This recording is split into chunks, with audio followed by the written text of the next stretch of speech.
Hey friends, I'm Tyson Dolynny here for Radon Care Measurement Mitigation, just to talk to you about radon exposure here in Alberta. Over the past year, Health Canada has sent out pamphlets to Albertan residences encouraging homeowners to test their houses for potential radon exposure. Today I want to tell you a little bit about what Radon Care can do for you in that process. Radon Care is a C-NRPP certified radon measurement and mitigation company, and if you visit radoncare.ca, they have an array of testing options to let you figure out if indeed you have a radon issue within your house. And if you do, Radon Care is also a certified mitigation specialist for radon. And the benefit there is, guess what? Any home can be fixed. So my friends, when you're talking radon next, whether it be at the dinner table, whether you're on radoncare.ca later today, tell them Tyson Dolynny sent you from Dolynny TV. And thanks for tuning in this weekend to the U18 Female B Hockey Alberta Provincial Championships live from Cold Lake.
Hit it.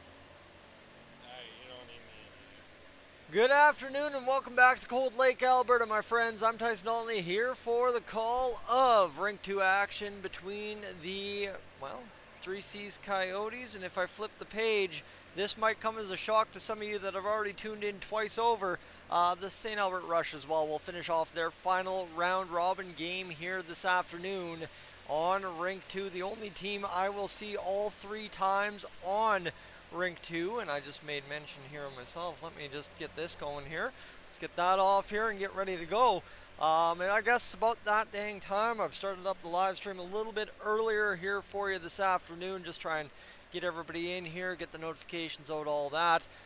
If anyone knows me and kind of how my season on YouTube's gone following the Edmonton Oilers, I wanted to make mention that I was able to secure some BioSteel here this weekend for the tournament to keep everybody fueled up on the electrolytes, keep everybody as much as possible off the sugar, and of course get ourselves going through this weekend. As I mentioned earlier this morning to those of you tuning in from St. Albert, it was an early wake up. Guess what? It hasn't gotten much better. I didn't get that car nap in. Sat here and started watching the Blue Jays ball game and watching Jack Flaherty just throw walk after walk after walk. That's kind of been the afternoon, but now we're getting set here. The Zamboni's on the ice. I'm sure you can hear it in the background for the 3C's Coyotes and St. Albert Rush. We've already seen the Coyotes in action today, and we've also seen the Coyotes in action over here on Rink 2 yesterday. So that's where we sit going into action this afternoon. I'm going to just let the ads run a little bit longer here. We'll touch base just before warm-up gets underway, and then we'll get ready for the hockey game at that point. You're watching Dolynny TV. Thank you so much for tuning in this afternoon. We'll throw the ads on. I might come back in the middle of in between. I just realized I should probably try and go update the score sheet here and figure out who's where and what's happening as we get into the last two games of the round robin here from Cold Lake on rink 2 and rink number 1. Logan, if you want to hit it, let's go.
So currently, oh, I might have forgot to mute my mic there.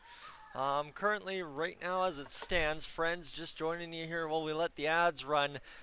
St. Albert pretty much to have a say in their pool in Pool A, I believe that's where we find them. Uh, yes, St. Albert in Pool A. To have a say in the pool, they will need a win here. That's as much as we figured out.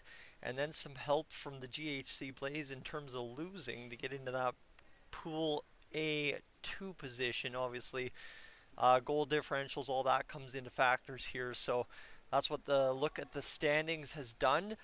Pool B, a little bit more complicated. Battle River about to play their second game of the tournament over against the GHC Blaze. But as it breaks down, the 3C's, Coyotes, and Beaver Lodge Blades both have a win and a loss on the tournament, and then obviously Battle River, as we saw over here yesterday against St. Albert, 1-0. So, yeah, we could actually be in just checking the stats. We are in for what could be an interesting finish. It'll come down to kind of realistically what happens here for St. Albert to make it as interesting as possible, but we'll see where we go from there. I by no means am a tournament scheduling master, so brackets and stuff are not my strong suit, and we will kind of get fed that information anyway here down the stretch this evening. So stay tuned. That's as best of an update as I can read off the board there, and we'll see what ends up happening here for both teams involved this afternoon. Obviously, the 3C's Coyotes can make it much easier on themselves by winning here this afternoon as well. So there's a ton of scenarios to play out, and that's kind of the beauty of this. Realistically, we're only 5 games into the tournament at this point. We've played 2 games this morning, 2 games on my arena here yesterday, and then 1 game in Imperial Place yesterday. So we're just trying to map this all out here today to figure out what happens. We've still got today's game this afternoon to go, and then tomorrow's semifinals will kind of come to fruition after the 6:30 p.m. starts here later this evening. So there's a bunch going on. If you're tuning in just more locally here from Cold Lake and wondering what the heck's going on at the tournament from that perspective, the host Jaguars at current are 2-0. So that's kind of the standings update as we see it right now. I could give you a whole bunch of other knowledge that really makes no sense to me until we get there. So stick with me. We'll figure it out here as we go along this afternoon, and obviously we'll have a result from the game next door prior to this one finishing up to kind of figure out what Battle River and the GHC Blaze have done. So friends, I'm Tyson Dolynny. We'll be back in a few minutes time, and we'll keep this whole thing going.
Hey friends, I'm Tyson Dolynny here for Radon Care Measurement Mitigation, just to talk to you about radon exposure here in Alberta. Over the past year, Health Canada has sent out pamphlets to Albertan residences encouraging homeowners to test their houses for potential radon exposure. Today I want to tell you a little bit about what Radon Care can do for you in that process. Radon Care is a C-NRPP certified radon measurement and mitigation company, and if you visit radoncare.ca, they have an array of testing options to let you figure out if indeed you have a radon issue within your house. And if you do, Radon Care is also a certified mitigation specialist for radon. And the benefit there is, guess what? Any home can be fixed. So my friends, when you're talking radon next, whether it be at the dinner table, whether you're on radoncare.ca later today, tell them Tyson Dolynny sent you from Dolynny TV. And thanks for tuning in this weekend to the U18 Female B Hockey Alberta Provincial Championships live from Cold Lake.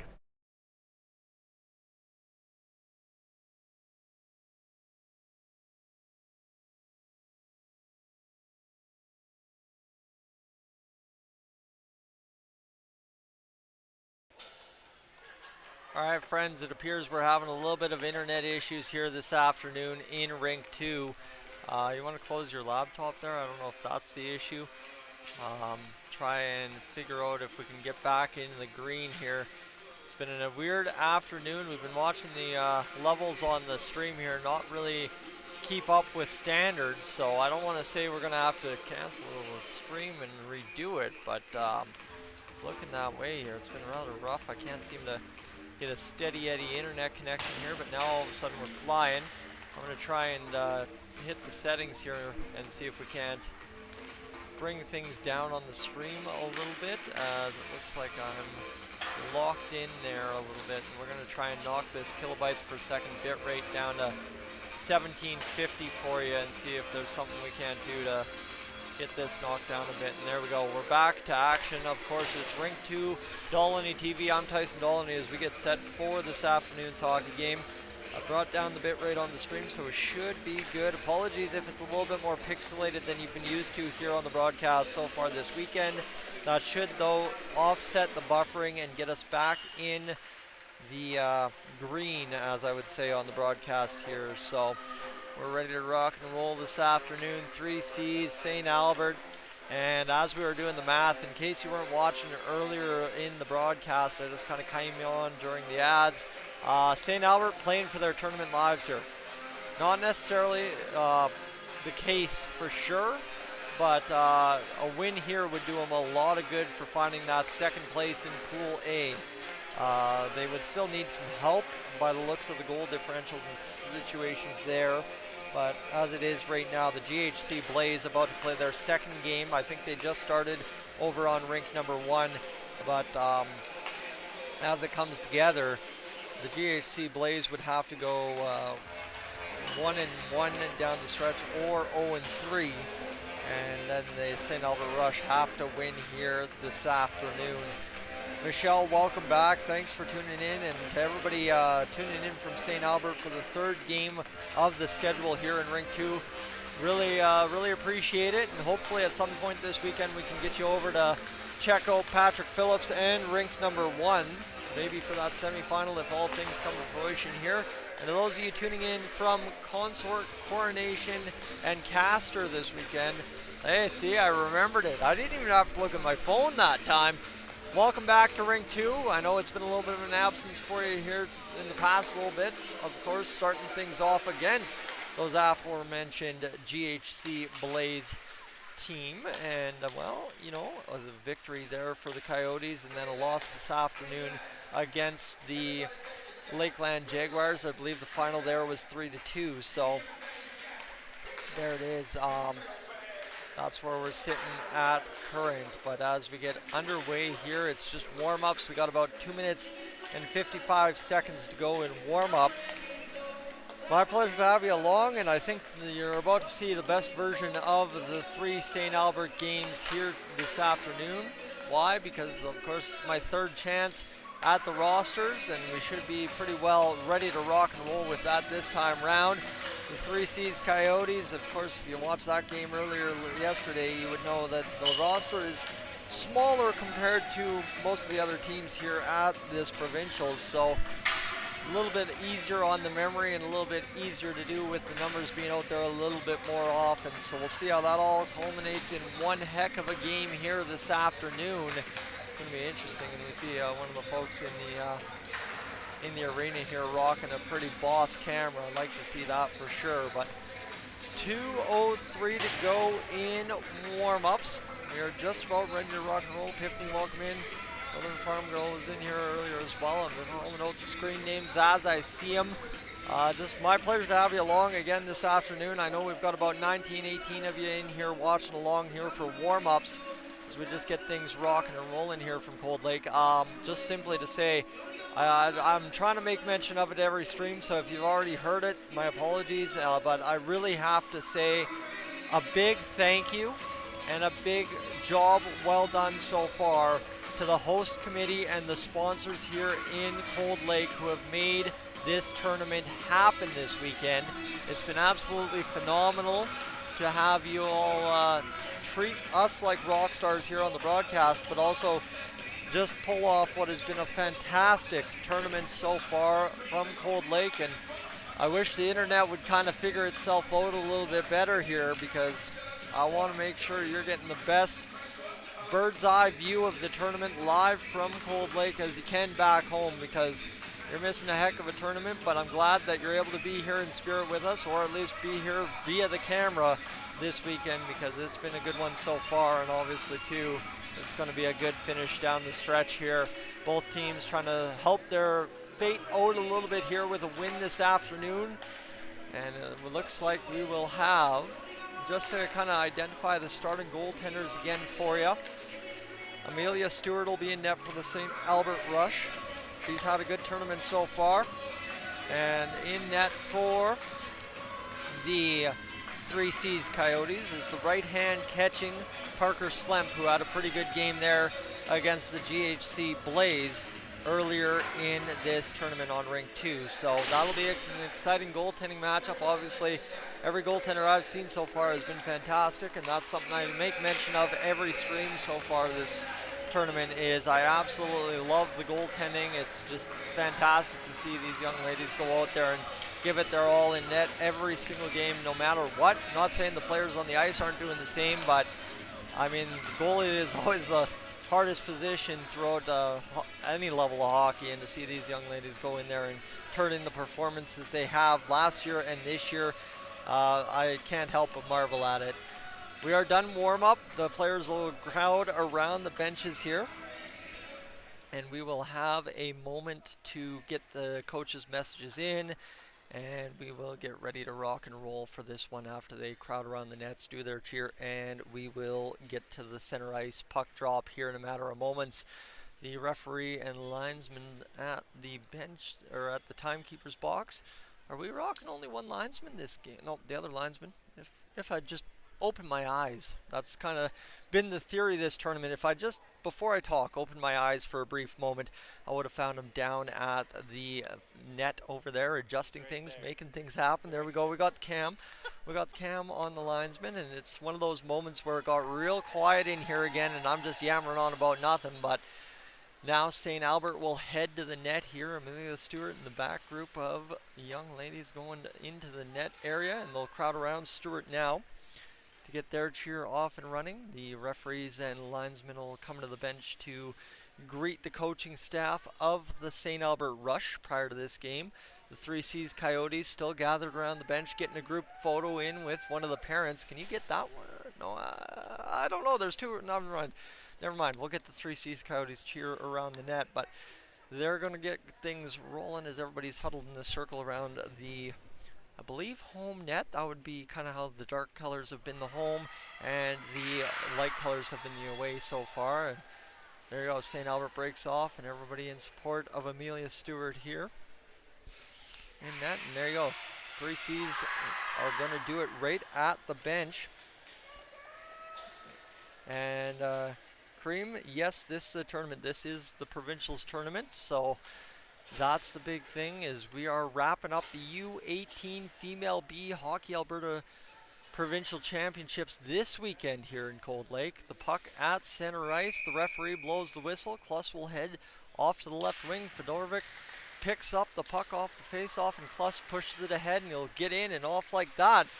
We're running in this hockey game, and right in there right away is Shale Robertson on the puck. She featured pretty heavily in that game against the GHC Blaze, and we'll see if that is indeed the theory here as well.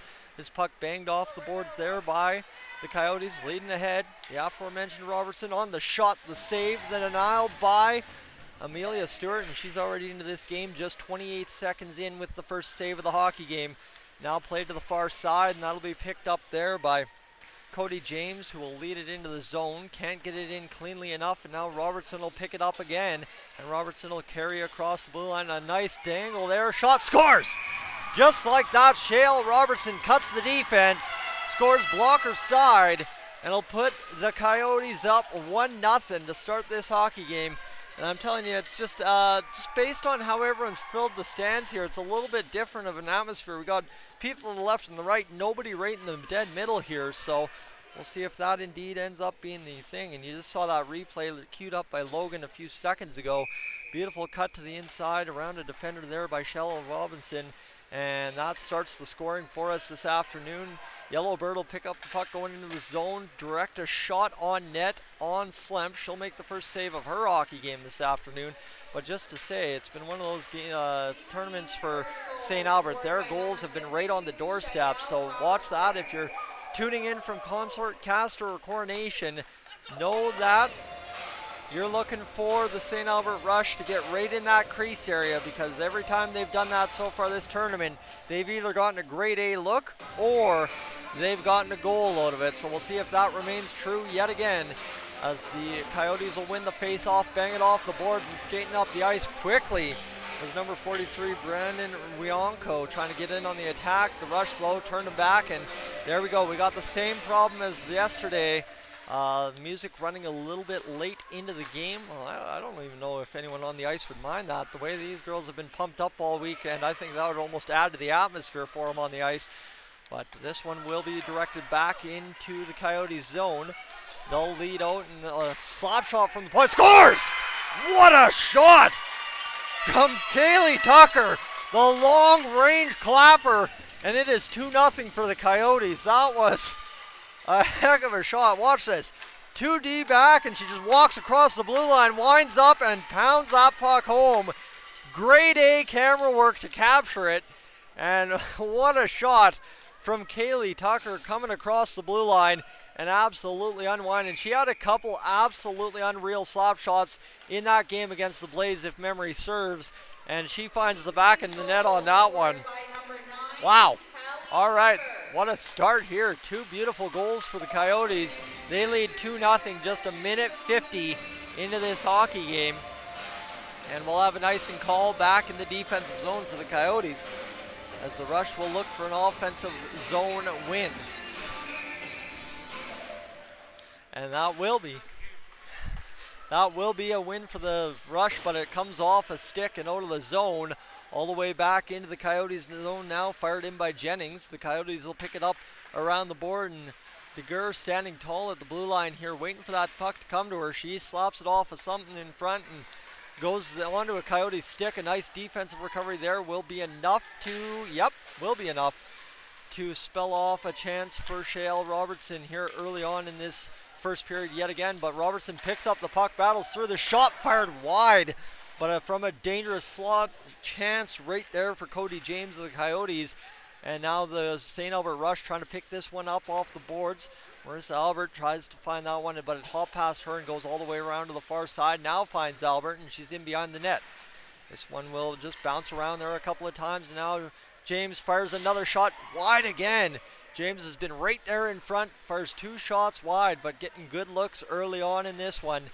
And if anything serves from that GHC Blaze game, it will be quite a game if they keep shooting the puck here for the Coyotes the way they look dangerous in that one. But so far, so good for them, and they'll carry across the blue line again. The shot directed, blockered away that time by Amelia Stewart. And that's kind of the thing too. Amelia Stewart will do her best, as we've seen in the previous 2 games, to keep this one as close as possible for the St. Albert Rush to keep getting back into it, and plenty of time yet. I'm not counting them out at all here, if that's what it kind of sounds like. I'm just going with the flow, and that's a directed shot on by Peyton Fedorovich, and then Daisy Nielsen couldn't get it going, so it'll come back to the near side and be skated out there, banged off the boards, but a good stop by Bressler on the boards. Kind of fooled everybody. I think it even fooled the cameraman here, Brandon, as that one will go back into the Coyote zone, and now the Rush get a turnover at the blue line. They're going to chop a puck down low. Can't get it through though, and it comes to the near side corner, and you know what? I've actually got a better vantage point. There isn't 3 rows of seating right in front of me, so that's a huge get. The Rush will keep it in again, fire another shot from the point, get it in down deep below the goal line. There's a nice stick, just a perfectly placed stick by Daisy Nielsen. She'll spin off a defender and still have this puck right there along the near side boards. I don't know how clear of a picture you've got on it, but I was able to see that right there finally. And Hall will keep it in at the blue line. She'll fire it again down deep. That one bounces off of somebody in front.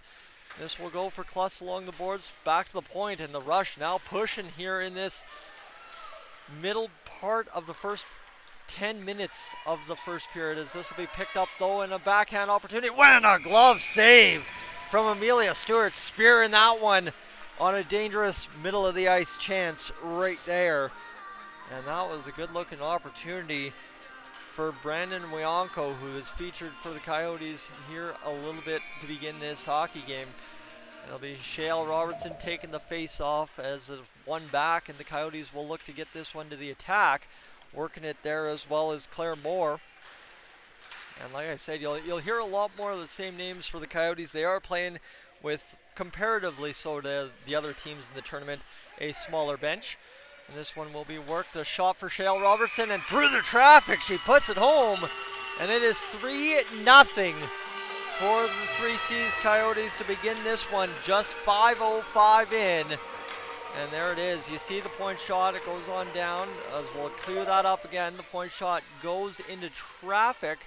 It hits a skate by the looks of it. And then Robertson just finds it on a kick and is able to fire it past Stewart to give the Coyotes the 3-0 lead. And that will be a puck off the face-off. Scramble around in the high spot of the Rush zone. They're able to get it back to the near side point as just somebody stands up just right there where the action was. There's another opportunity in the front of the net, and that one steered wide by a good stick defensively there from the Rush. And they will work it back here, and Albert will push it out of the zone. Bradley's coming in on the attack. Can't get it going past there. And oh, scoreboard. Yeah, that's a good chance. And look at that, another glove save there for Amelia Stewart. But maybe grabbing the scoreboard would be a good get. That's something I haven't edited up yet even today. So let me get the new scoreboard up. Didn't even think of it. So that'll be the final Rush versus Coyotes one that we need here. And let's go live that up. And if we can now hit this, we'll hit this in a matter of a moment because I need to obviously blanket out the scores. You're seeing all the action on your camera feed right now. Shale Robertson directed one on net there just a brief second ago. Amelia Stewart the save still, and it remains 3-0. And now if I could just, obviously, that's not going to work. So let's just direct this here. And I just need to figure out where everybody is. We've got 0-0. If I could get this going, the Coyotes there. That's what I need. Sorry, it's just not loading. Apologies here. I had all this time to get prepared, and I still failed to do it.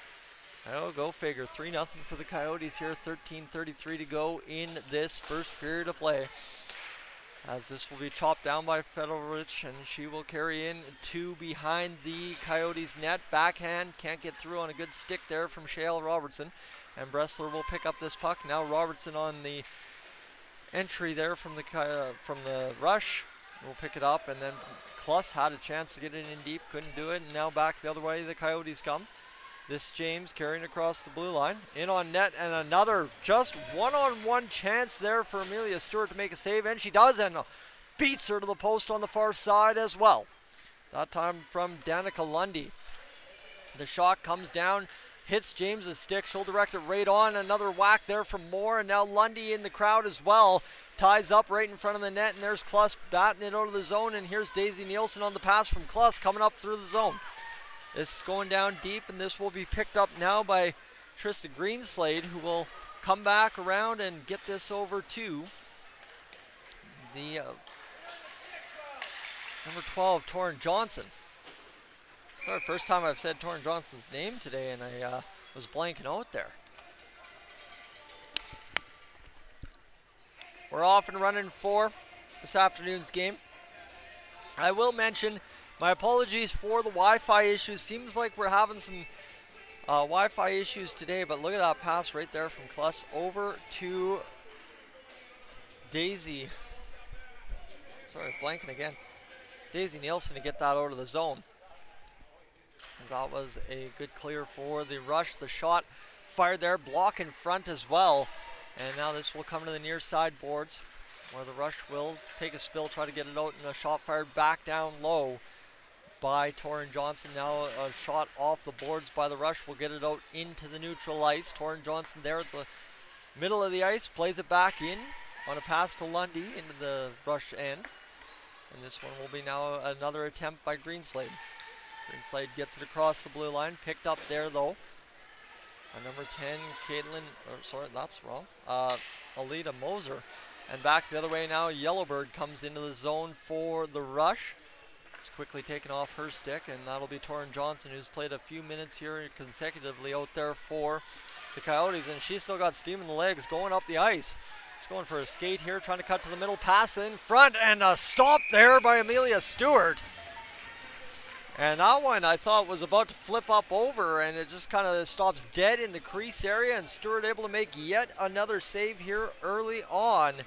And Kyle, if you're asking where's Patrick, you can find him over on Cold Lake Ice TV. Let me cue that up for you. Patrick is on Cold Lake Ice TV. We've had a change in schedule here this weekend, as maybe expected on a broadcast like this. But this will be Robertson getting it back to the point. The shot loading comes from the point. Save made. Tidy stick in front by DeGur, and that allows Amelia Stewart to make another save in the St. Albert crease. So we are just about 10 minutes in here in the first period of play. It's a 3-0 lead for the 3C's Coyotes. The stands have quite substantially filled up here from the puck drop. And that one tipped off the outside of the post there by Shale Robertson. Now the St. Albert Rush will get it back to the point, and a block there will allow it to get out of the zone. A great play ahead there by Bradley, and will get it into the Coyotes' end for a brief moment before it's picked up and carried ahead by Kaylee Tucker. She's going to try it again, but the block by Jennings, and no fear on that one, stepping in there and making the stop with the shin pads. Again, you've seen a couple of instances already this tournament, plus probably one over on rink number 1 of Kaylee Tucker lining up the slap shot, and pretty gutsy block there from who is that? Sydney Jennings stepping in on there on that one, as this one's going to be Kaylee Tucker with it again. She'll chip it off the boards to Lundy. Lundy's going to carry through, but Sydney Jennings still out there. Battles it off the boards, keeps it alive, gets it to Marissa Albert. She'll backhand it to the blue line, kept in this time by Kaylee Tucker, and she's going to wind it up again. Shot save this time. Amelia Stewart's up to the task, and now Kaylee Tucker will get it again. Pass it off to Lundy. The shot save, and an early whistle will allow a stoppage in play for the St. Albert Rush, as that was quite the sequence there for Kaylee Tucker, and a heck of a save on the long-range point shot clapper for Amelia Stewart. And this will load up another shot. Greenslade fires it, a rebound, and oh, what a sharp angle. Bank shot there for Claire Moore, and it is 4-0 here early on. 9:49 to go in this first period, and as we head to that, It will be just a queue up for the graphics here if we can get that going. Sorry, I don't know if you've queued up the graphics, as I think you have. And we've got the 50-50 link there for you if you require it this afternoon. If you haven't already, please do, in support of this Hockey Alberta tournament here in Cold Lake. And this will be won ahead by Shayla Robertson. She'll try to bust around the defense of Hall. Hall's able to keep her to the outside and force the shot out wide. Hall will play it up ahead. Now another shot from James will steer in right off the glove and pad area of Amelia Stewart, and she's looking on her pad, kind of kicking it out there, trying to make sure that it's on right or something just after making that save, and her team controlling in the corner. Now up near the blue line on the near side where you see that home graphic. You can, oh, that's a grade A shot there of that home graphic. As this will come into the more middle boards as both teams are just tying up, trying to get it into possession cleanly as the Coyotes look to have worked it off the boards here as James will come away for the shot and a snag there by Amelia Stewart. Another save and another glove for Stewart in net for the St. Albert Rush. Just try and take a second to get some water into me. I wasn't so good on that on the last broadcast. My friends from St. Albert, you could be quite honest with me on that. I know that for sure because it was an action-packed game and a rebound save. Stewart right back. The face-off forced us right back in action. Stewart makes one, makes two, and stops both. And 8:42 remains on the clock. And all of a sudden it goes dead, pin drop silent in here again.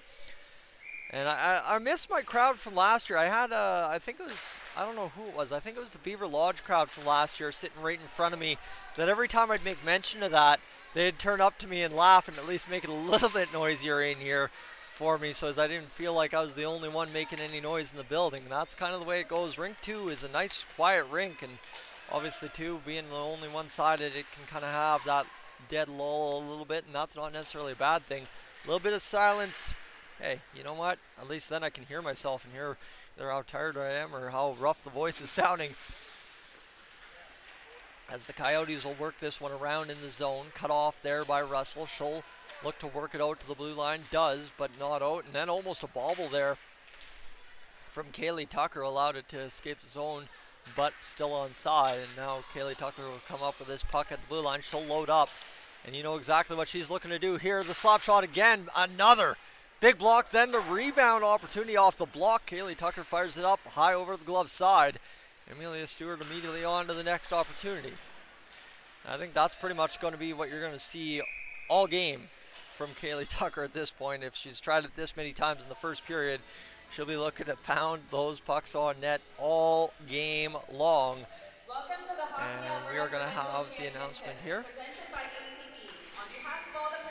And we will have face-off go down all the way on the win for the Rush to Amelia Stewart. And if I'm seeing through the cage correctly, there was quite a smile on her face picking that one up and handing it back to the linesman like, here you go, let's try that again. As this one will be worked back. And Bradley will get the puck around behind her own net. She'll fire it up off the boards. It'll come on back down, and there's another kick out by Stewart to the middle. Shayla Robertson directs it on net, and it will be worked there off the chance side of the net by the Rush. Back around, and Robertson will once again play this puck. It's 4-0 for the Coyotes here, 13 minutes into this first period. They will work this one off the boards, and now away the Rush goes, slamming it down the boards. That's going to be another instance of the ref, linesman, whatever you want to say, puts his arm up for the icing call, and that puck had absolutely no hope of ever making it for an icing call. There's been a couple that, you know, immediately that's going to be icing, and then it dies 2 inches off the goal line. But it'll be interesting to see if the Rush kind of use that to their advantage here on the breakouts, as they will again. Ooh, wow, that close to keeping that one in. That puck bounced one extra time at the blue line and was able to get out. As this will come around the Coyotes zone for a brief moment before it's carried ahead by Claire Moore. It'll be worked back and now carried in by the Coyotes just into a chip into the Rush zone, and they'll chip it off the boards. And now picking it up, James. She'll fire the shot. Gets it all the way down low behind the net, and this will be worked around to the near side boards. Danica Lundy with the puck. She'll get it over to Torrin Johnson, who fires the shot off an ankle of Brochu, and it'll come back to the near side boards. That's kind of been the play in this one so far, as near side boards continue to keep going. And this one will be shot, fired, save made by Amelia Stewart. And this one will come back to the near side boards once again. All the way length of the ice, no icing call. And that one, it had the draw weight. It was going all the way to the end boards. Had it not been picked up there by Trista Greenslade. The Rush will look to get this one through the neutral zone cleanly. It's tipped off the stick of Daisy Nielsen, back into possession for the Rush. For the Coyotes cleared it out of the zone. We'll come back to Nielsen, call her number one more time. Can't complete the pass this time either, and it'll come back up off of one of the Coyotes players right in front of the Rush bench, and that will go or to play for a whistle here right in front of this time the Coyotes bench. So we're rocking and rolling along here. It is now 5:08 remaining here in this first period of play. And I sense there might be a little hesitation in the music department here in the rink now that we've had a couple of audio issues. They were playing Thunderstruck there a little quieter than I've heard it played in the rink. But as I'm saying, it's all volunteer based and they're doing a fantastic job. And it's just one of those things, as you're seeing on my stream, the internet doesn't want to cooperate for me. So things kind of happen over the course of the weekend, and trust me, as we go along, everybody will figure things out a little bit more, learn something along the way. And I mean, my fantastic tech director over here on this side running the switcher for us, Logan, has done a fantastic job teaching me quite a few nifty little things. And as I was joking with him here during the early part of our setup of the broadcast for this 1:30 puck drop, was I don't know if I want him touching my camera. He'd turn that thing into something that I've never even seen before. Some of the cool gadgets and some of the cool stuff he's shown me that you can do with certain things that we've got on this broadcast is really excellent. And I want to give a huge shout out to my crew. Obviously, I'm just the smallest part of this broadcast is me, and Logan and Brandon have done a fantastic job making sure I look good all weekend long, and obviously the pictures look good for you back home. And I'm seeing Logan, he's trying to keep his eyes open. Brandon's trying to keep his eyes open, and we're battling here. We've all been here since 6:30, 7 o'clock in the morning, and none of us took a nap between games, so we're struggling here. But here's the Rush to the attack. Sydney Jennings fires the shot. That one hop, skip, and a jump into the near side corner. 3:45 to go in this first period of play. Sydney Jennings will get it into position here on the defensive end, and that'll allow the clear to go right onto the stick of Yellowbird. She'll carry her around, and that will be knocked off her stick. So here comes DeGur right back into the action, and that will be cut off this time by Claire Moore, and now turned back by DeGur one more time. Again, Yellowbird will cut that one off, and then this one will be cut off one more time by the Coyotes. And if the referee could just get out of the way, I'm sure they would get to the action here. And just like that, here's Lundy across the blue line. She'll cut to the backhand, drag, a nice hold up there, not to take a penalty, I guess, by Sydney Jennings. A perfect little stick tap there to knock the puck away from Lundy, and now the Coyotes control. It'll be worked back into the Coyotes zone all the way length of the ice for an icing call, and we'll have a stoppage in play here with 2:53 to go. So I'm going to have to ask in the intermission if there's anything Logan or Brandon want me to mention here on the broadcast. Anyone they want me to shout out for them here, as they're watching, and I just want to watch that. What are we queuing up here? Oh, no, I thought you were queuing something up. No? Okay, sweet. We're good to go, as this one will come back to the near side off the face-off draw. Left wing in the Rush zone, as Bradley will battle against Robertson and take a penalty there. They were tangled up behind the net. The stick goes into the feet, hauls down Shayelle Robertson, and that will be a penalty against Zoe Bradley of the St. Albert Rush. 2 minutes for tripping, and that will pretty much take us home here in this first period of play. It's a 4-0 lead for the 3C's Coyotes early on in this game, as they will win the face-off. Cody James back to the point. Out there, you know who on the other side of the blue line. It's Kaylee Tucker, who will look to patrol center ice in case this puck gets out, but it'll be picked up by Robertson. She'll cut around to the outside on Bressler, fire the shot, shoulder save Stewart, and then it deflects off the skates in front of sorry, Presley Robertson. All right, that is the second Robertson on the team. I know we're queuing up the penalty right here, so you kind of see they're engaged, battling in behind the net, and then just as Robertson turned, the stick took her down. So this one tipped in front off the point shot, save made, and not on the point there that time. That was fired from Taylor Kern, as Kaylee Tucker will come to the near side this time and set up the face-off. Two right-hand shots on the blue line. Lundy taking the face-off. And this will be worked back to Kern. She'll come to the near side. Tucker will fire the shot. Very quick stick there by Marissa Albert to get it back into possession for the Coyotes, but a good shot. And here's the one-time chance. What a shot on net there. You don't often see the one-timer queued up too much in these situations, but that one was a beautiful point shot one-timer from Kaylee Tucker, and she is feeling it with the extended stick today. The shot fired down low, Lundy rebound, and the save made by Stewart. And give credit to Stewart as well, hanging tough, making quite a few saves here in the first 58 seconds of this Coyotes penalty. And that, if I want to queue up, yeah, can we queue up that power? Sorry, I missed it. Didn't realize you were queuing it up right there, but you kind of see it here. Like that was the save made, kicked it out, and then gloved it off to the defender. There's quite a few sequence saves there, and another one, how about that? Steered away this time though by Schellenberg, away from the glove of the goaltender Stewart, and this will be carried back by Daisy Nielsen. Nielsen will bust in, and this is a good penalty killing effort here to get it down deep but carry it all the way into the zone. And she had a little bit of head of steam going through the neutral zone there and carrying it in. That's going to allow the Rush to get their legs moving here a little bit on this penalty kill and kill off what could be the last 30 seconds of it here by not allowing the Coyotes in. And that one just takes a hop off the skate of Fedorovic, and this will be carried back to the blue line.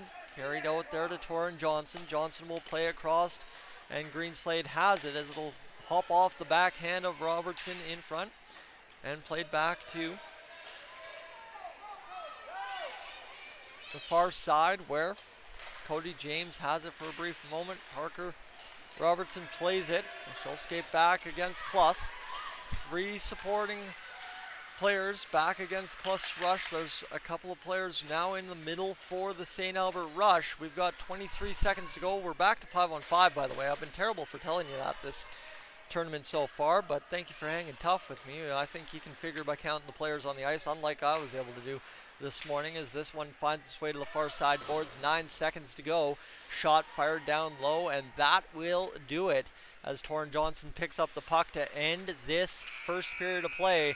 St. Albert Rush kill off that last minute of the penalty, dictating a little bit of the penalty kill, and then play in the zone there for a little bit, and Parker Slemp will skate off. So far so good, and the St. Albert Rush have 2 periods to dig deep and figure out their response here after this first period. My friends, it's a 4-0 lead for the 3C's Coyotes. We'll have a 15-minute stoppage in the play, and we'll get back for the second period here coming shortly. I think we're going to take the graphic and go to commercial break. Thanks so much for tuning in.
And welcome back to Cold Lake, friends. Just Tyson Dolynny here to take you through a few seconds of the intermission, then I'll leave you on the Radon Care ad. And I just want to take a second to talk about Radon Care and, of course, our presenting sponsor this weekend. If you haven't had a chance yet to go to radoncare.ca, I strongly suggest you do. As I mentioned in the ad, Health Canada has been mailing out postcards all across Alberta, strongly encouraging Albertans to test their home for radon exposure. I'm telling you, it's something you want to do. Why? Because I'm not sure, I don't have the full statistics here, and I'm sure you can find them on radoncare.ca, but just my notes in front of me, I don't have it anywhere. I think it's over in Rink 1. But it is the leading cause of lung cancer. Radon exposure is the leading cause of lung cancer for non-smokers. And obviously, right, as we know here in Alberta, that's something that we would like to take care of. We obviously love our homes to be as good as they possibly can. Working in the HVAC industry myself, I know how passionate people are about air quality within their own houses, and that's something that you don't know it's there unless you test for it. So definitely go visit radoncare.ca, get educated on what you need to know on setting up a test in your own house, and then should you need to mitigate Radon Care, well, here's the thing. You see the ad at the top of your scoreboard. It's a little bit bigger on your screen than it is on mine. Radon Care measurement and mitigation. Almost said medication, not sure why, but mitigation. So they are specialists in both, and they can definitely help you out. The best part with that, of course, is that any home can be fixed. Sounds like a sales pitch, but I need you to know that if you have a problem, Radon Care can solve it for you. Andrew and the team are absolutely phenomenal, grade A at what they do, and I want you to know and have no hesitation reaching out to them to help you out, either in setting up a test or in getting the issue mitigated. Friends, I'll be back here in a few moments' time. I'm going to catch up with a few folks here in the stands, and then we're going to head back into this second period of play. This is the first intermission between the Coyotes and St. Albert Rush, and once again, a big thank you to Radon Care for sponsoring us here over on Rink 2 all weekend long. Hey friends, I'm Tyson Dolynny here for Radon Care Measurement and Mitigation, just to talk to you about radon exposure here in Alberta. Over the past year, Health Canada has sent out pamphlets to Albertan residences encouraging homeowners to test their houses for potential radon exposure. Today I want to tell you a little bit about what Radon Care can do for you in that process. Radon Care is a C-NRPP certified radon measurement and mitigation company, and if you visit radoncare.ca, they have an array of testing options to let you figure out if indeed you have a radon issue within your house. And if you do, Radon Care is also a certified mitigation specialist for radon. And the benefit there is, guess what? Any home can be fixed. So my friends, when you're talking radon next, whether it be at the dinner table, whether you're on radoncare.ca later today, tell them Tyson Dolynny sent you from Dolynny TV. And thanks for tuning in this weekend to the U18 Female B Hockey Alberta Provincial Championships live from Cold Lake.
All right, friends, we've got about 5 minutes to puck drop here in this second period of play upcoming.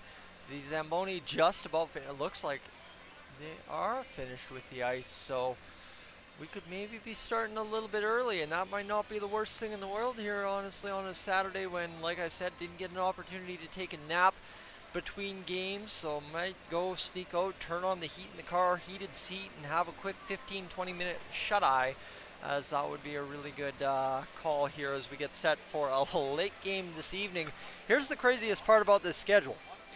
And you know what? A lot of it, and I'm glad for it, went into making sure the girls have enough rest, ample time to eat, ample time to relax between games. Obviously, my own stupidity did not allow me to do that, but that's fine and dandy.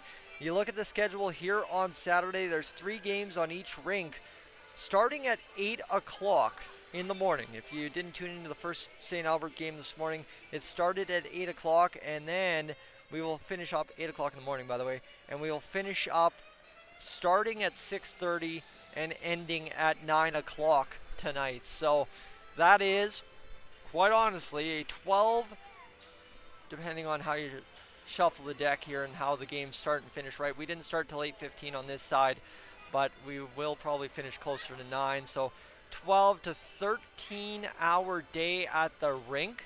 And I'm not saying that necessarily for me, because obviously I'm going to sneak outside, go have a nap, maybe go off site, grab some Tim Hortons or something, and try and just take a break from this place for a few moments on my Saturday.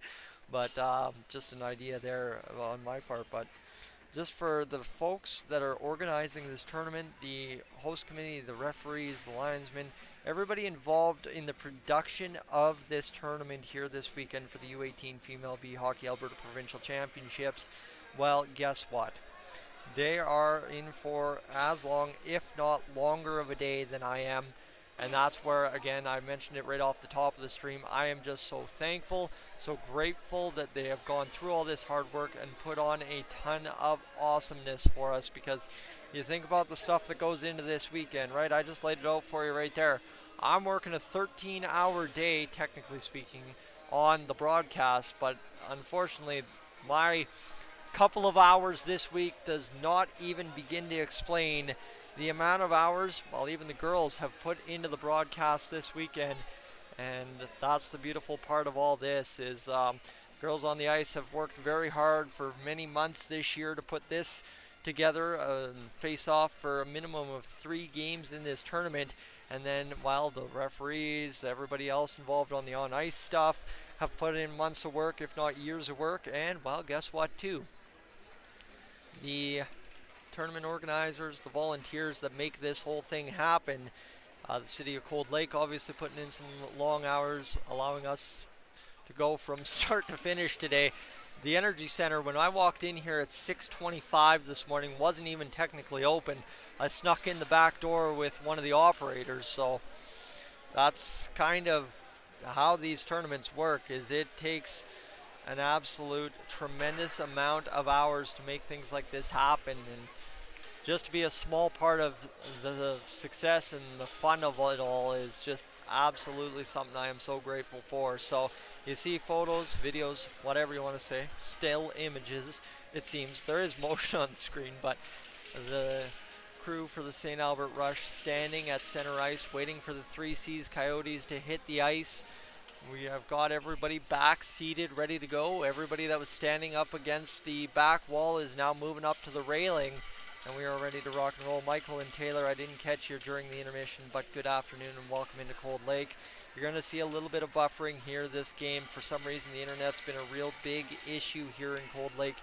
Just this game, I don't know how bad it was the other games, but just here over the past little bit, it's really turned into a little bit of a mess. So hopefully that solves itself. Obviously, that's kind of the situation when you've got folks working on the Wi-Fi, you've got folks streaming on the other side. It is what it is, but hey, enough of me. Let's get back to the girls on the ice and what they're trying to figure out and do here in this second period of play. It's a 4-0 3C's Coyotes lead. I hope the folks back in Consort, Coronation, and Castro are enjoying that. And as we get set, the puck is down and it goes back into behind the net. This one will be picked up there by Yellowbird. She'll get it out to Bressler, who will fire it up the middle of the ice. It hits off of Russell's skates and sticks, and then it's knocked ahead by Moser. Briefly into possession now for the 3C's Coyotes. Marissa Albert moving this puck around in her own zone. Now back in behind the net. Just a weird stumble off the boards there for Russell. She falls down and it turns the puck back into the favor of the Coyotes. And then a real good clamp job against the boards there by Mariah. I'm looking at the wrong lineup, sorry. By Taylor Kern. And this one will be fired off of the side of the net there by Bressler. Comes back to the side of the net. This one now picked up by Marissa Albert. She'll work it to the near side boards, and you know as well as anyone at this point of this weekend that I can't see anything over there, and we'll just wait until the puck kind of roams off the boards. Picked up there by Russell. As Shaylin Russell worked it over to the far side, she was able to get it out of the zone, and now the Coyotes will try and battle through. And the referee has had a couple of weird instances, now running into the linesman as well, just trying to figure out how to navigate those far side boards. It's been an interesting go. Shayla Robertson fires the shot on net. Can't get it to go through. Now tipped in front here for James. She can't get the shot on net either. And now she'll fire the shot on the spin around in the zone there. Couldn't get it going through. And now to the near side boards. Where's Albert chasing it there with Lana Bressler as they come along the boards again. The Coyotes come up with it. Battles in front. Hops over the stick of James. Fired there by Greenslade, can't get it going, and the Rush do a good job to force an offside. They clear up, tag up, and now Peyton Fedorovich will get the puck going. I don't know why I'm struggling on that. I had it going earlier. I just feel like I'm pronouncing it different every single time, and I do apologize for that. As we will go back into the Coyotes zone here now as Arcan picks it up there, leaving it for Makiff as it comes to the point. And steered in, but out now by the Coyotes as Robertson will pick it up. Shaylin Robertson will get it down into the Rush zone, but now we're just going to kind of get into this whole ticky-tacky back and forth in and out of the zone kind of stuff, and that one held up there. Albert battling more. They're still battling all the way almost to the blue paint, and this one will just be finally chipped off the boards. The shot comes from the point, blocked in front, as that was a good looking shot there from Torrin Johnson to try and dump it in deep, but couldn't force it through the bodies in front. This one again, just a play by Moore to try and get it down low as the Rush are kind of forcing the Coyotes back a bit. This one again, they're knocking the pucks off the sticks and making it awfully difficult for the Coyotes to try and put more in the goal column as Fedoric will fire it down the boards. Torrin Johnson meets it there. This one will be picked up by Lundy now, but again, another stick just knocks it away from Lundy for a brief moment. And now another stick there will allow Sydney Jennings to fire it out of the zone. So the Rush definitely stepping it up here in the second period. Definitely making life hard on the Coyotes to attack, and so far so good, keeping them off the scoreboard. 3.5-ish minutes into this second period. Another chip to the blue line. That one just goes right, eludes through. I believe that is Brochu at the blue line, and that allows the Coyotes to keep it alive. Another active stick steers out of the zone, and then a block right there in front allows the point shot for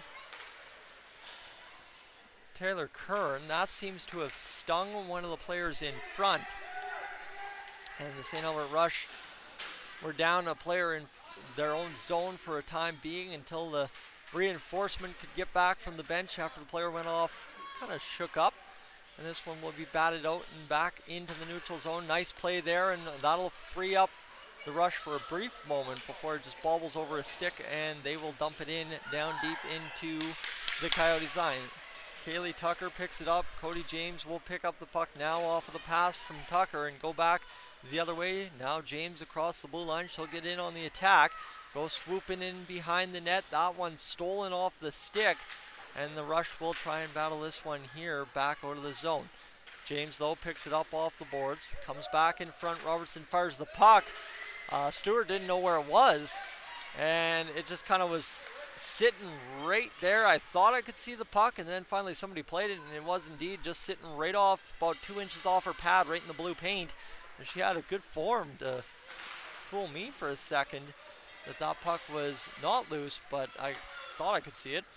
As that'll be Kluss picking it up, and there was no whistle. We've kind of had 1 or 2 whistles this game where the puck disappears from the referee's vantage point on the far side, and the whistle was blown. So now that one was not, because obviously on the near side for him. So that's kind of where we find ourselves in this one, but this is going to be played out of the zone. An icing call upcoming, in the St. Albert Rush are just going to skate into the puck. Nobody wanted to go for it, so they wave off icing. That was a weird one. Both teams saw the puck going down the ice for an icing, and they're like, cool, we'll go off for line changes. And that panned out to be a chance back the other way for the Coyotes now. Eager will spell it off, though, and it comes to the near side now for both teams to interact in the corner. A little bit of contact there, knocks the player for the Coyotes down. Lundy will carry back, and this will be an opportunity now to clear for the St. Albert Rush, as they will get it out and make a breakout pass that just misses the outstretched stick of Daisy Nielsen, down low in behind the Coyotes' net. Going low here, and this one will be back to the point for Lundy, as Claire Moore will get it out into the neutral zone. As I'll offer you that if you haven't already grabbed one of those this weekend. There we go, handing those stickers and doing the whole 9 yards here on the broadcast, as that will be across the blue line and offside for the St. Albert Rush. And we will have a stoppage in play here in this second period of play. And I don't want to say I just made a young fan's night, but he went running back to mom and dad rather quick. So that is always awesome to see, and very heartwarming, good feeling for me for sure. As this one will be knocked back into the neutral zone. Albert picks up the puck as she retreats back towards her own blue line, backhands it ahead.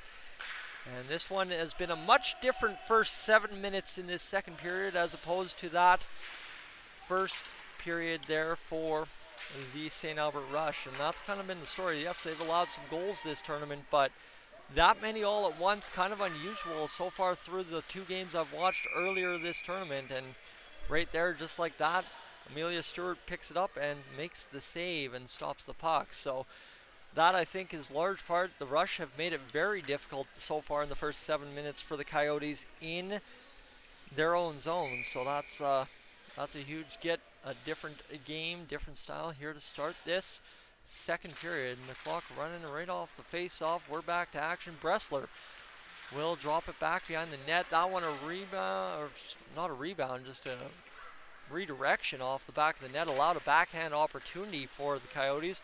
Drifted wide. Now it's to the far side point where the Coyotes are trying to come up with it. Makiff will come up with the puck here and fire it down into the zone.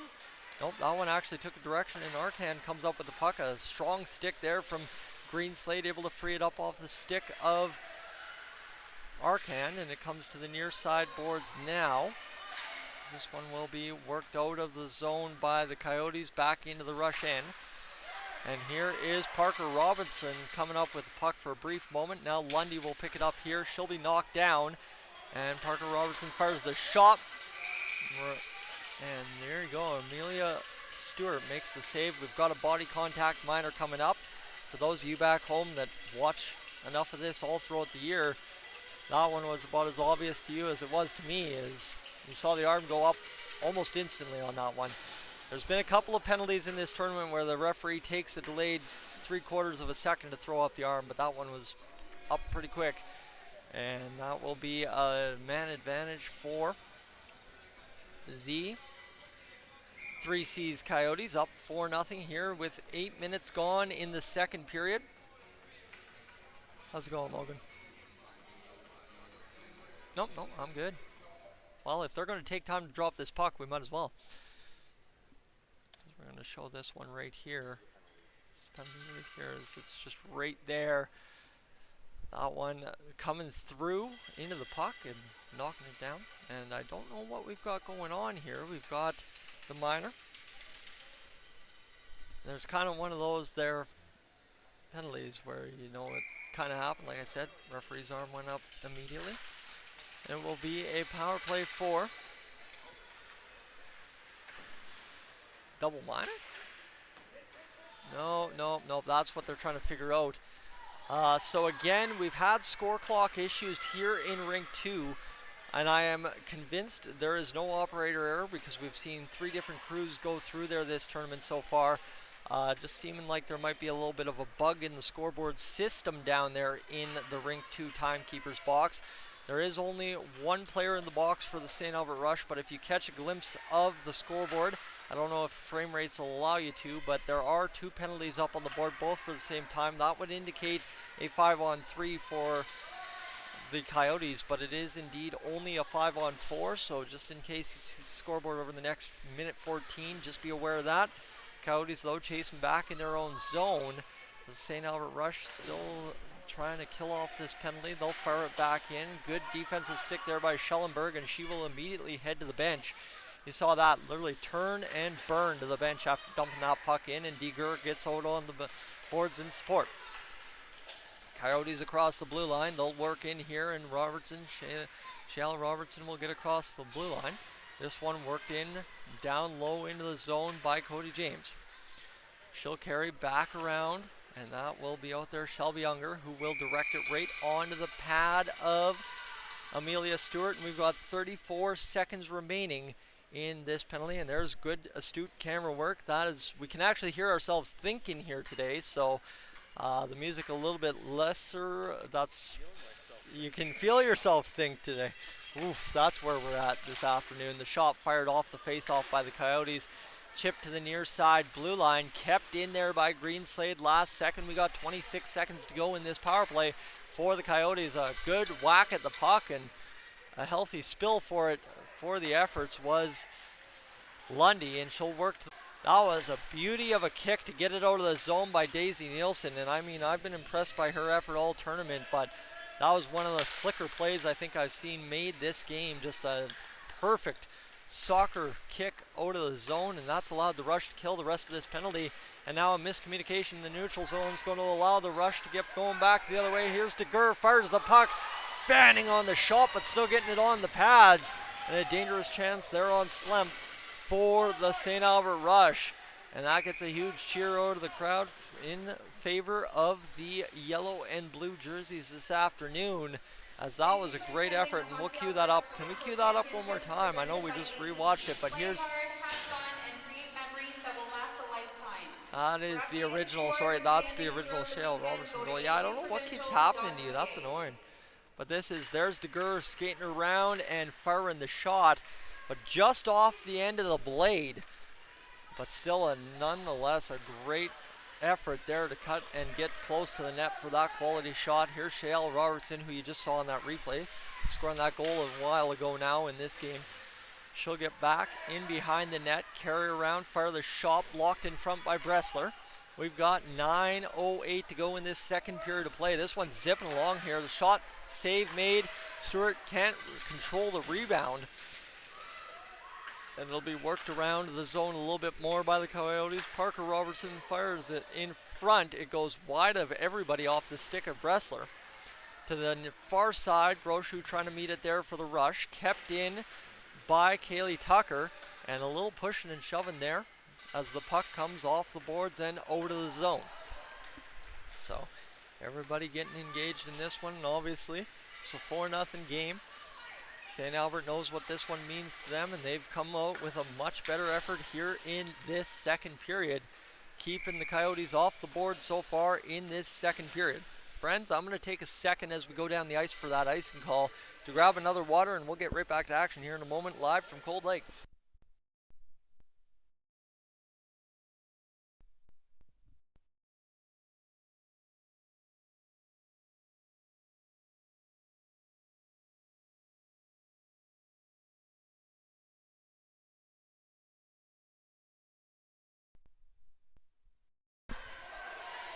So all of a sudden my ears got a little bit of a taste of what it actually sounds like in this rink without me talking, and my goodness, the chatter on the ice there on that a little bit of a maneuver out of the zone there by the Coyotes. Wow, they are chatting up a storm out there, yelling directions and everything. That's something I haven't had a chance to catch all game. I know I made mention either this morning or last night about one of the linesmen yelling, no, no, no. That was the clearest thing I've heard from the ice up until that point, where they're still yelling directions down there. Interesting to note, as that's something, right, you get that more intimately on this rink than you would next door in Imperial Place. So That's where we're at. But again, my apologies, friends, tuning in. It looks like we're hitting another rough patch on the stream. I'm really not sure what's going on with this internet here live from Cold Lake today, but we're having a little bit of buffering and quite a bit of buffering by the looks of it. We're struggling, but it's a goal for St. Albert. Nope, not a goal. Sorry, what did I miss there? A whole bunch of cheering there. We're going to have the 50-50 ad. Sorry, my apologies. Did not mean to false alarm you, but sorry, I missed something looking at the internet issue, trying to figure that out. That's primary. I want you to be able to see and hear me, and I guess maybe the internet didn't allow you to hear my mistake on the call here. 7:16 to go in this second period. Puck's worked out by Shell Robertson. Poked off the stick by DeGur, who's had rock-steady defense all tournament long here for St. Albert. Some very bright spots, and here's Shale Robertson now working across the line, firing the shot wide of Amelia Stewart in net. It's 6:55 to go in this second period. We're carrying home the third to last game on rink number 2 this weekend. So this one will be picked up by Unger across the line. Here's Unger firing the shot, and Amelia Stewart just bops up out of the butterfly crouch and heads it off onto the stick of a fellow player and gets it down the ice, do the rush. That was more of the unconventional saves we've seen this tournament. She just literally popped out of the crouch and headed that one back onto the tape for the rush. A way to deny a good rush there for the Coyotes. Hall will pick this one up. She'll play it across to the far side of the rink. And it'll come back down there. And as you know, here in Cold Lake, the reason I'm saying it's more intimate on this rink in terms of being able to experience the game as it is on the ice is you're right on top of it. You've seen our broadcast angle here. You're literally 4 rows off of the benches, moved up about, 10 feet, and then you're right on top of the ice because of that as well. We are realistically, I would say, about 16 feet away from the player benches at worst, and at the same rate, there's no boards on no seating on the other side, so that makes it really, really close. When it gets quiet in here, I've told you a couple times, it gets quiet in here. And this one will work back in as that will be picked up by Bradley for a second. Turned back by the Coyotes. They're going to skate it down the ice. A save scoop there as Albert didn't leave much of a shooting lane for Brandon Wionko as she fired it on Amelia Stewart to make the save. And we'll have a stoppage in play with 5:13 to go. And it looks like the internet stabilized again here for a little bit. And my friends, it's been a good one so far, I must say. 5:09 to go here in this second period. We're back to action. A couple of players tangle up. That frees up Cody James, but a good stick there for Schellenberg. Able to deflect it over top of the net. This one goes back and behind. And it looks like we might have a couple of ruts in the rush zone again here. We had that on the blue line last game over on the rush zone, I think in the third and first period, a rut developed. And it looks like just based on that, it looks like we might have that happening again here. Again, if you're just tuning in as 3C's Coyotes or St. Albert side and you haven't tuned in all weekend, I've spent 10 years in Cold Lake covering hockey, mainly in Imperial Place. It's only really my second ever tournament over here on Rink 2. But ice conditions, I don't cover enough hockey over the course of a day, over the course of a year to tell you what kind of quality of ice we've got here in Cold Lake or any of that. So I'm guessing at best, and secondary too, I've never really skated competitively on this ice, so couldn't tell you. But 4:04 to go in the second period. 4-0 the score for the Coyotes as it's directed back on Stewart. Rebound to the side of the net. Stewart standing the pad in the post and just trying to swallow that one up. As we'll have another stoppage in play. 3:55 to go here in this second period. Hogan's queuing some stuff up and just trying to get us to kind of know what we need to know here. He's going to play that one for us. No, you're good to let it roll. You're good to let it roll. I'll make sure you're good. Just kind of watch that one as Stewart just covers the puck, similar fashion to that highlight you just rewatched. We'll redo the face-off. You really? Quite honestly, if you watch the highlight, you didn't miss anything live action. Weird, I know. As DeGur will pick this one up off the face-off. As I said, it's been a much more improved effort in their own zone for the St. Albert Rush so far. All they need to do now is get in on the offensive, and it would be a much, much better period here. And they've had one good look here so far. And how about another one? Maycuff shoots it wide. And that was probably the best look of the period there for the St. Albert Rush. A very good opportunity that just kind of developed as I was hoping for it. 3:17 to go, 4-0 lead for the 3C's Coyotes. As they will look to secure their second win of the tournament. It would be the first win of the tournament for the St. Albert Rush if they can come all the way back. This one off the boards, bouncing around their arc hand, will bounce it off of a Coyotes player 1, 2, 3 times, and then Shayelle Robertson picks it up. She'll fire the shot. That was a pretty unsteady shot, and it drifted all the way through the crease without ever touching Amelia Stewart.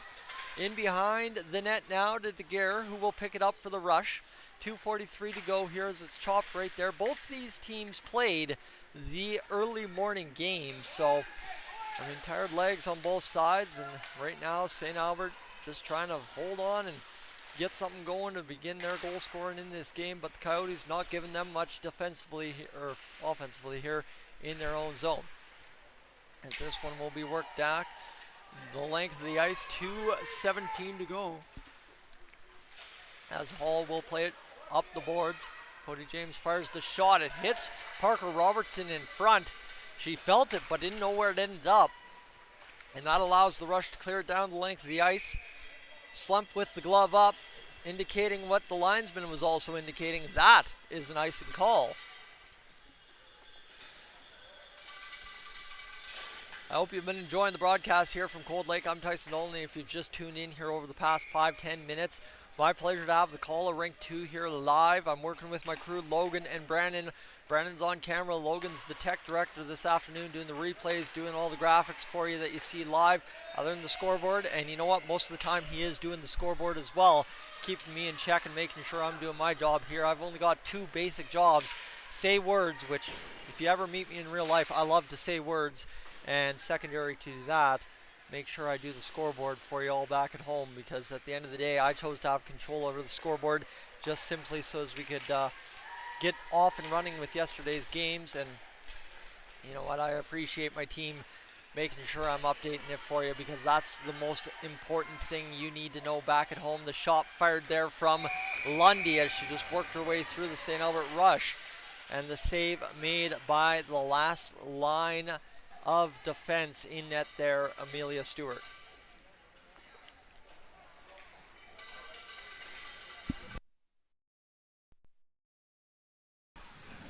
And we will have a face-off to Stewart's left with a $1:18 left here in the second period. The shot, you know what? Yeah, I didn't even have to see a number to know who that was. Kaylee Tucker wires up another slap shot, that time missing wide. She's had a count of those so far. I'd say at least a handful at this point, where she has been from the point blasting the puck on. Obviously the beautiful goal, stepping across the blue line and wiring it home. That was probably her highlight reel goal of the tournament so far, and will probably be the highlight reel goal of the tournament for her on that one. That was a beautiful placed slap shot, and old school as it might be, it was perfect. As Sydney Jennings will pick up in her own zone for the Rush. She'll fire it up off the stick of Unger. Coyotes immediately slam it back in. 32 seconds to go here in this second period of play. Into the near side, cut off there as Russell was almost able to come away with the puck. No icing call on the play. Sydney Jennings once again will pick up in her own zone, play it off the boards. This one will be worked off the boards, but in reverse by the St. Albert Rush. 10 seconds remains here in this second period. Now 5 seconds as the Coyotes direct one more puck in behind Stewart. And as the Rush picked it up, time expires with a 4-0 lead for the 3C's Coyotes. Troy, welcome in. Thank you for being along for the ride. And Troy, you were actually, Troy's got a great message here. Let me read it out for you. Troy's grateful for the coverage and the commentary. Our daughter's last minor hockey game, and I couldn't make it. Well, Troy, I am honored and privileged to be able to bring this one to you for um, for what is Kayla's last game in minor hockey. It's crazy how that happens, eh? I mean, it was a very emotional. Um, uh, I don't know what I'm trying to say here, and just the emotion getting to me here. It's really crazy how it happens, and obviously seeing that live and up close in the opening ceremonies last night. If Troy, if you watched the opening ceremonies, obviously you saw the part where we got the graduating players getting their gifts from the host committee here in Cold Lake, and it was pretty crazy to um, be right up close and personal with everybody. I was right in behind or right in front where the players are coming up, shaking hands and grabbing the gifts.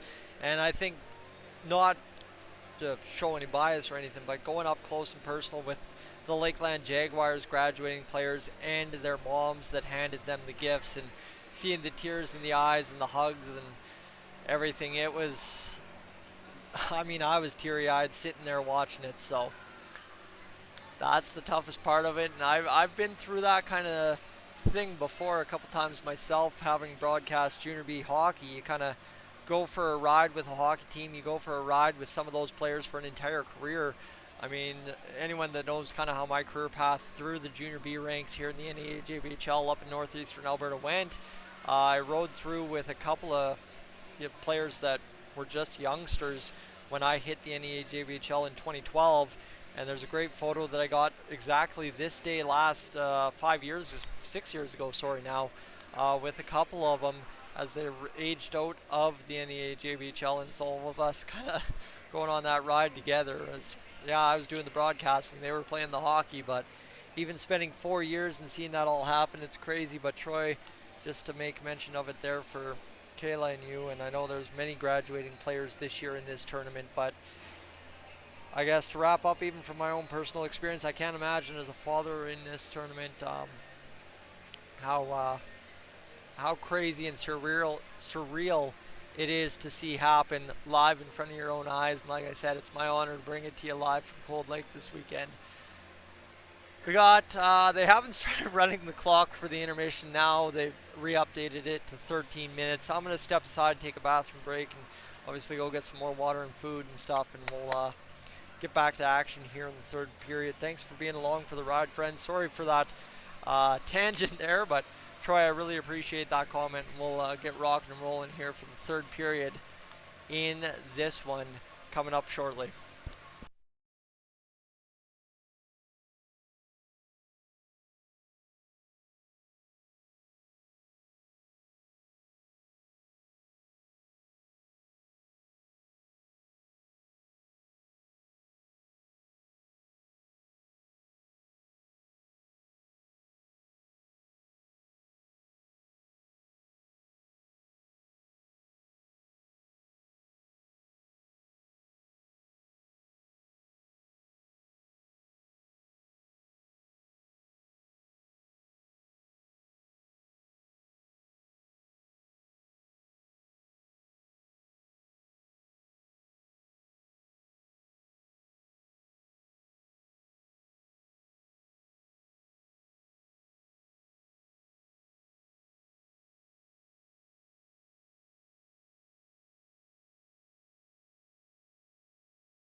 Tyson Dolynny joining you back here in Cold Lake as we get through this intermission here. The Zamboni wrapping things up in the next few moments. 8 minutes or somewhere thereabout. I know the clock didn't start running here in the intermission, so we'll make it up as we go along. But again, just my little tangent there earlier as we were trying to wrap up the second period on Troy mentioning about his daughter's last game. I just want to mention here too, Taylor on the other side coming through for sister Shelby.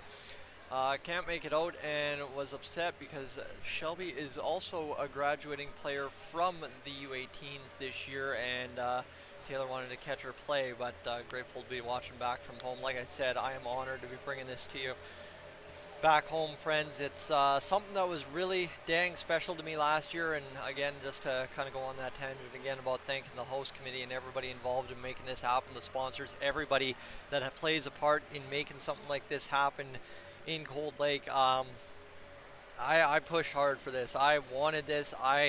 Anybody and everybody that I knew could potentially be associated with running this tournament here at this weekend in Cold Lake this year, I bugged them at least once, twice, 3 times throughout the early fall last year. Hey, I want to do it again. Hey, if there's a chance, let's do it. Hey, let's. And I have I legitimately have no influence on that. I have no ability to make it happen all by myself. Obviously, I have no affiliation with anything actually involved in Cold Lake minor hockey, so it's just me bugging the people that make things happen behind the scenes of, if there's a chance, I'd love to come out and broadcast it again. And really grateful to be doing this again this year because comments from Troy and Taylor like that make it all that more special to me because it means a lot to everybody involved, and obviously 29 people watching right now. I can tell you, outside of probably the 3 or 4 Dolynny TV viewers, regular viewers we've got in here for the Oilers coverage, I imagine 26 of you watching back at home, and that's where it doesn't stop. Is there might be 26 YouTube accounts or YouTube views right now, but that doesn't mean that grandma and grandpa or aunt and uncle or whoever, their friend from down the street, isn't down watching the game with you, and that number is probably a lot closer to 50, 60, 70, 80 folks watching back at home right now. So thank you for allowing me to be a part of your weekend, and thank you for spending your time here with me and making sure to support those on the ice that mean the most to you.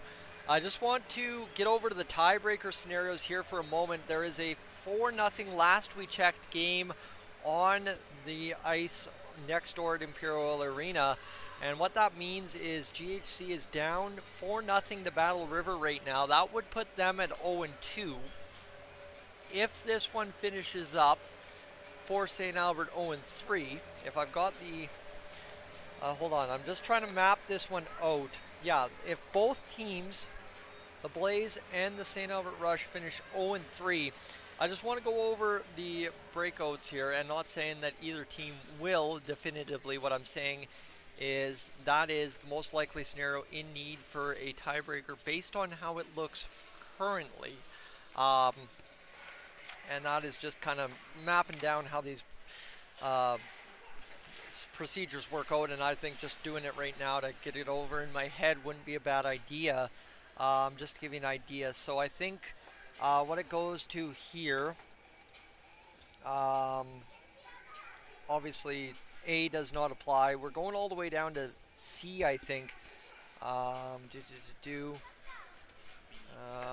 B. B is if the 2 teams are still tied after regulation above, the winner of the round robin game between the 2 tied teams gains the highest position.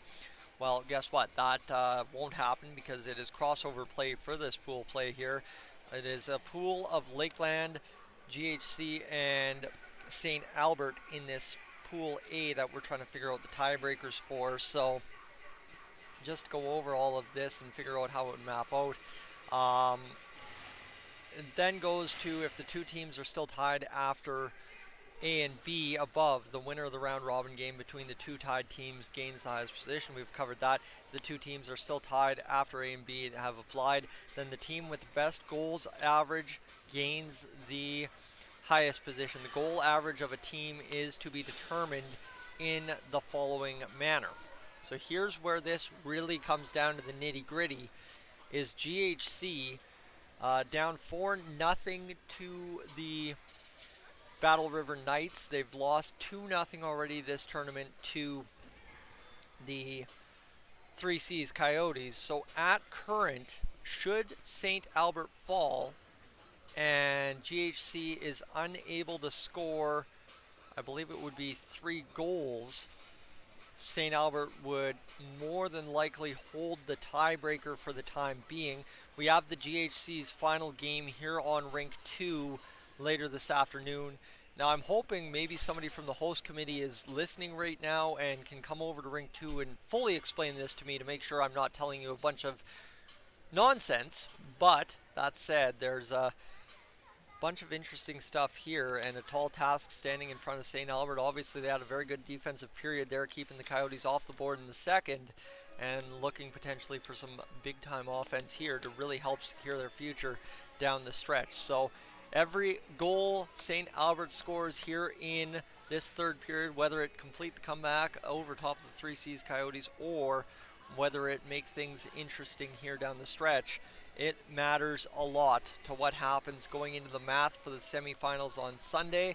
Obviously, there's still another game for GHC to play, so we have to figure out kind of what happens from there. But just to go, if there are 2 0-3 teams in the Pool A, right now, life looks to be on the favor of St. Albert over top of GHC based on the tiebreaker math we've looked at. So that's just an update to that standings check we were doing earlier, but I just want to bring home everything that we know here for the St. Albert Rush and 3C's Coyotes here in this game.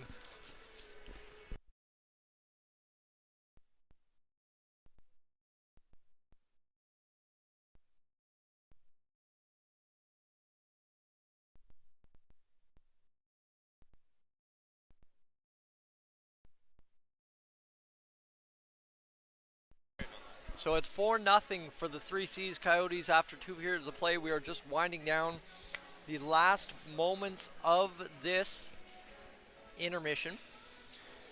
So that was actually quite a brain teaser there. And I believe too, we'll get a third set of eyes on it here following this game to kind of give you the lay of the land.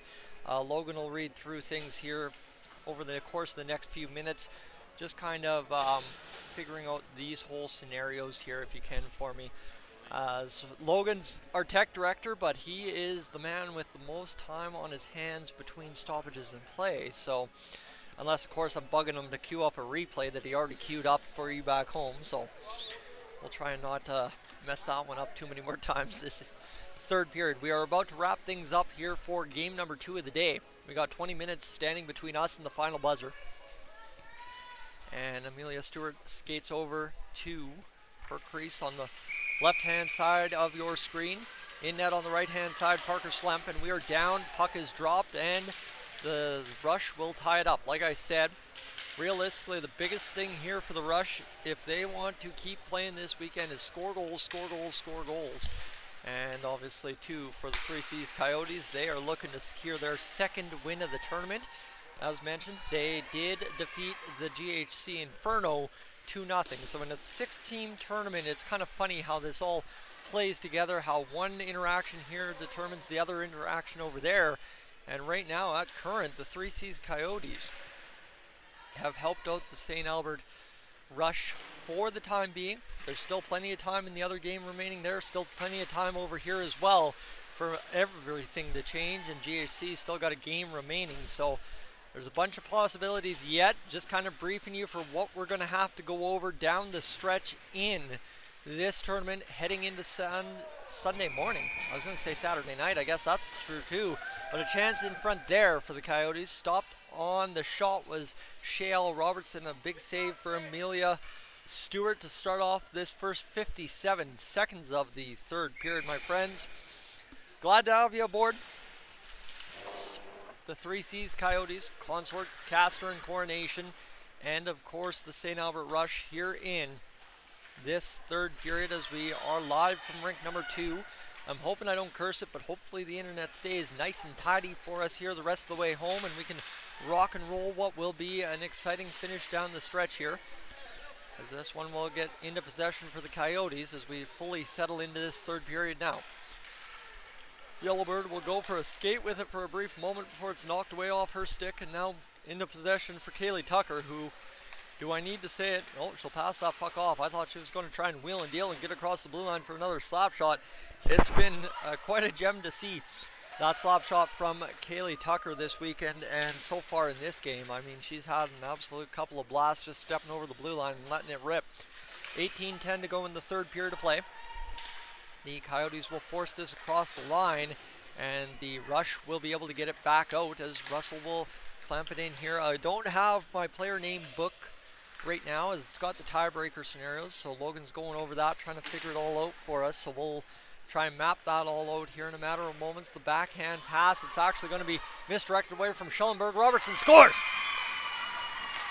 That one is a puck that miscues off the stick for the Rush, and Robertson jumps all over it and scores the goal that makes it 5-0. And no mistake about that, what we've seen out of this tournament so far, you give Shale Robertson that much time to skate into a puck and that much room to shoot a puck, she's going to score a goal, and that's exactly what she just did right there to make it 5-0. And I should update the score. I know I'm going to let Logan do his thing as well, and then we'll queue up the replay for you next period as we will, or next whistle, and that should allow us to do it. Logan is actually editing the games on it. This one, you see that the pass from the St. Albert Rush back, and then Shale Robertson, as I said, all time possible to skate into a puck and fire it, makes no mistake, puts it home, and that's where we find ourselves. 5-0 here. The shot save made now by Stewart. And this one will come back for Torrin Johnson. She'll fire the puck over to the other side. And this one will be once again kept in at the line by the Coyotes as they continue to apply pressure in the Rush zone. Lundy will skate to the front of the net. Cut it there. This one is still on the stick of Lundy. She's going right through the slot with it. Green slate over to Johnson. Johnson will fire the shot now down low to Lundy. Lundy tries to pull it to the forehand right in front of the net. Scramble in front. Stewart and Parker Robertson fall on top of the puck. Stewart's able to pull it out from under Robertson, glove it down, and make the stop to get the whistle. We are 16:54 remaining in this third period of play. 5-0 score for the 3C's Coyotes. And that is where we sit here. I'm already looking, I guess, on the wrong schedule, as I was just about to say the Beaver Lodge Blades. I believe we've got them later this evening as well against the GHC Blaze. 16:52 to go. The puck's all the way back down in the Coyote zone. This one's going to go back to the point. Hall will fire the shot. It tips off a helmet and then goes all the way up over top of Slemp. And now the puck directed in front again. And that was a good looking opportunity, trying to jam it home, I think, for Bradley in front. This one's back the other way for James. Shot, save made by Stewart, scrambling around, trying to keep them out from in front of the net. Another save there at the side of the net for Stewart. Comes off the boards and chipped out there by Nielsen. Nielsen will skate into the puck against Kern. Kern was able to get it to the blue line for the St. Albert Rush, and Hall will pick it up there. Hall steps across the blue line. She'll just kind of gather it off, or it hit off her stick, and now back the other way. Here comes Kaylee Tucker, and Kaylee Tucker's skating into it again. Look out, stumble right there. She's going to drive it to the net this time, though. Onto the stick, Claire Moore. The shot saves Stewart, and we'll have a whistle on that one right there. And look at that, queued up the replay just like that. Logan doing a phenomenal job here, and sorry.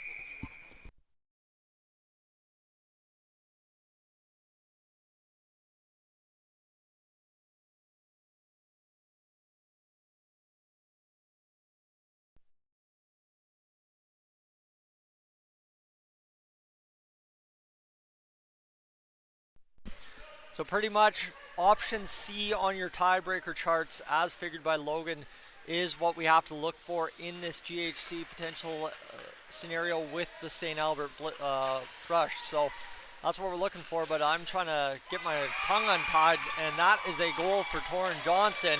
And I did not do that goal justice. She just loaded up and barreled down the ice and scored a beauty of a goal to make it 6-0. And we'll rewatch the replay here. And like I'm saying, I did not do this goal justice. Beautiful shot, finds its way under the pad of Stewart, and she puts it home. And we'll just rewind that back. We'll watch the replay again right there under the outstretched pad of Stewart. 15-16 to go here in this third period of play.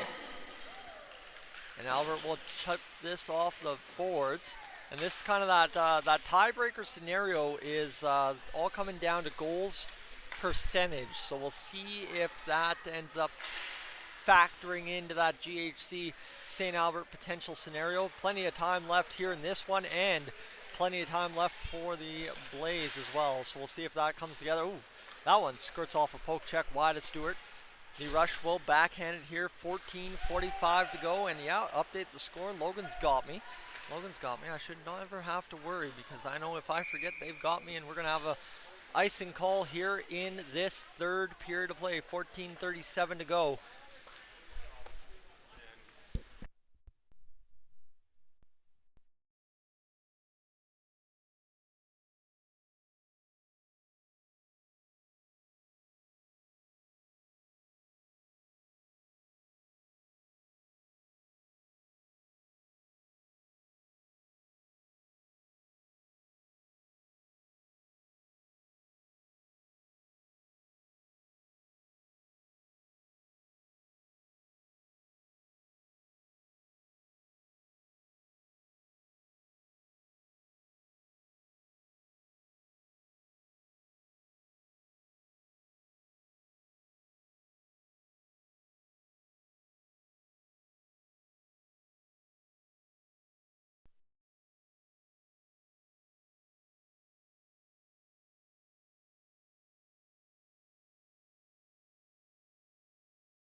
Sorry about the pause there.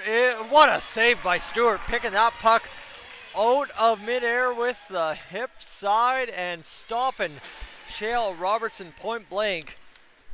That's a heck of a way to return to action, ain't it? 13-14 to go here, still a 6-0 lead for the 3C's Coyotes over top of the St. Albert Rush. Ooh, I am out of gas. Didn't expect to have to lose my voice a little bit there, right back getting into the action, but that one's going to be fired around the boards. Far side, Cody James comes up with it. She'll fire it over. Stopped there by Kayla Kluss. Briefly was Claire Moore. This one worked by Kluss now. She'll pick it up ahead, and here's Kluss coming in on the net. Fires the shot. Save made, Parker Slemp.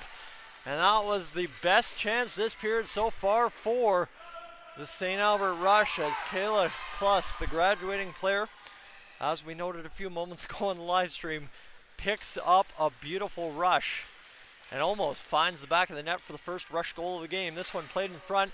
Kluss will once again pick up this puck. She'll work it out into the middle of the ice. Just misses the stick of Nielsen, but she's all the way down, and that will be an icing call.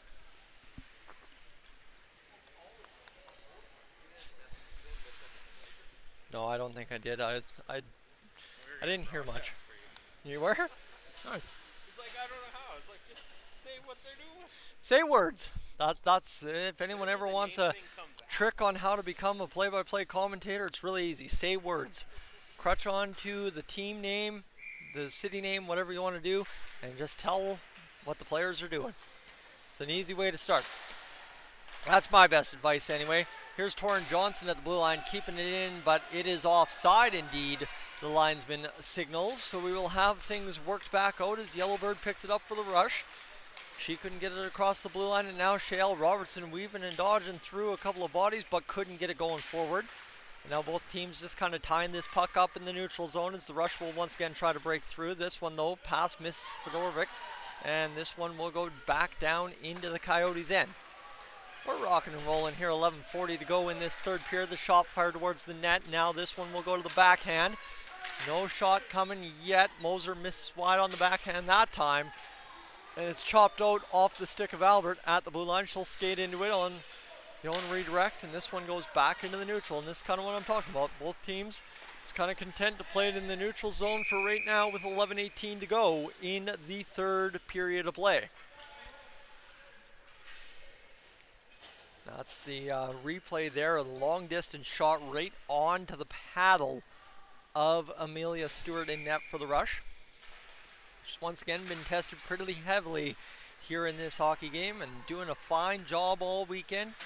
Making the saves coming her way, and how about this one right here? Shot scores! Cody James through the 5-hole, and that will be goal number 7 for the 3C's Coyotes, and they will just skate right back to center ice, and that right there is a sign of a team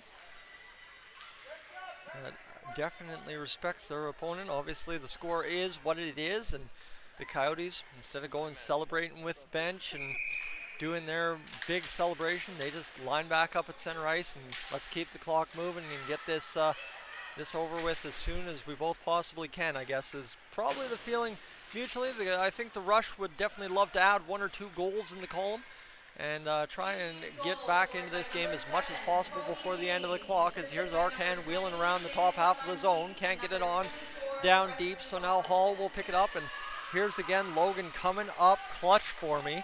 And this one will be DeGur picking up this puck. She'll get across the blue line of the Coyotes. She'll wheel and deal, and here's a short side shot. Slump the save back to the blue line and just past Hall, who just could not hold the line there. She'll all of a sudden whip around and skate right back into it. I don't think I've seen that this tournament. Just turned an edge and just went like right into that puck. And they're already back into position because of it defensively as the Coyotes bust across the blue line yet again. It's dumped into the corner for Hall there. Comes up off the boards on the shot by Hall, trying to get it out of the zone. The Coyotes pick it up. Robertson fires the shot, deflects in front, and goes in. 8-0 for the Coyotes now.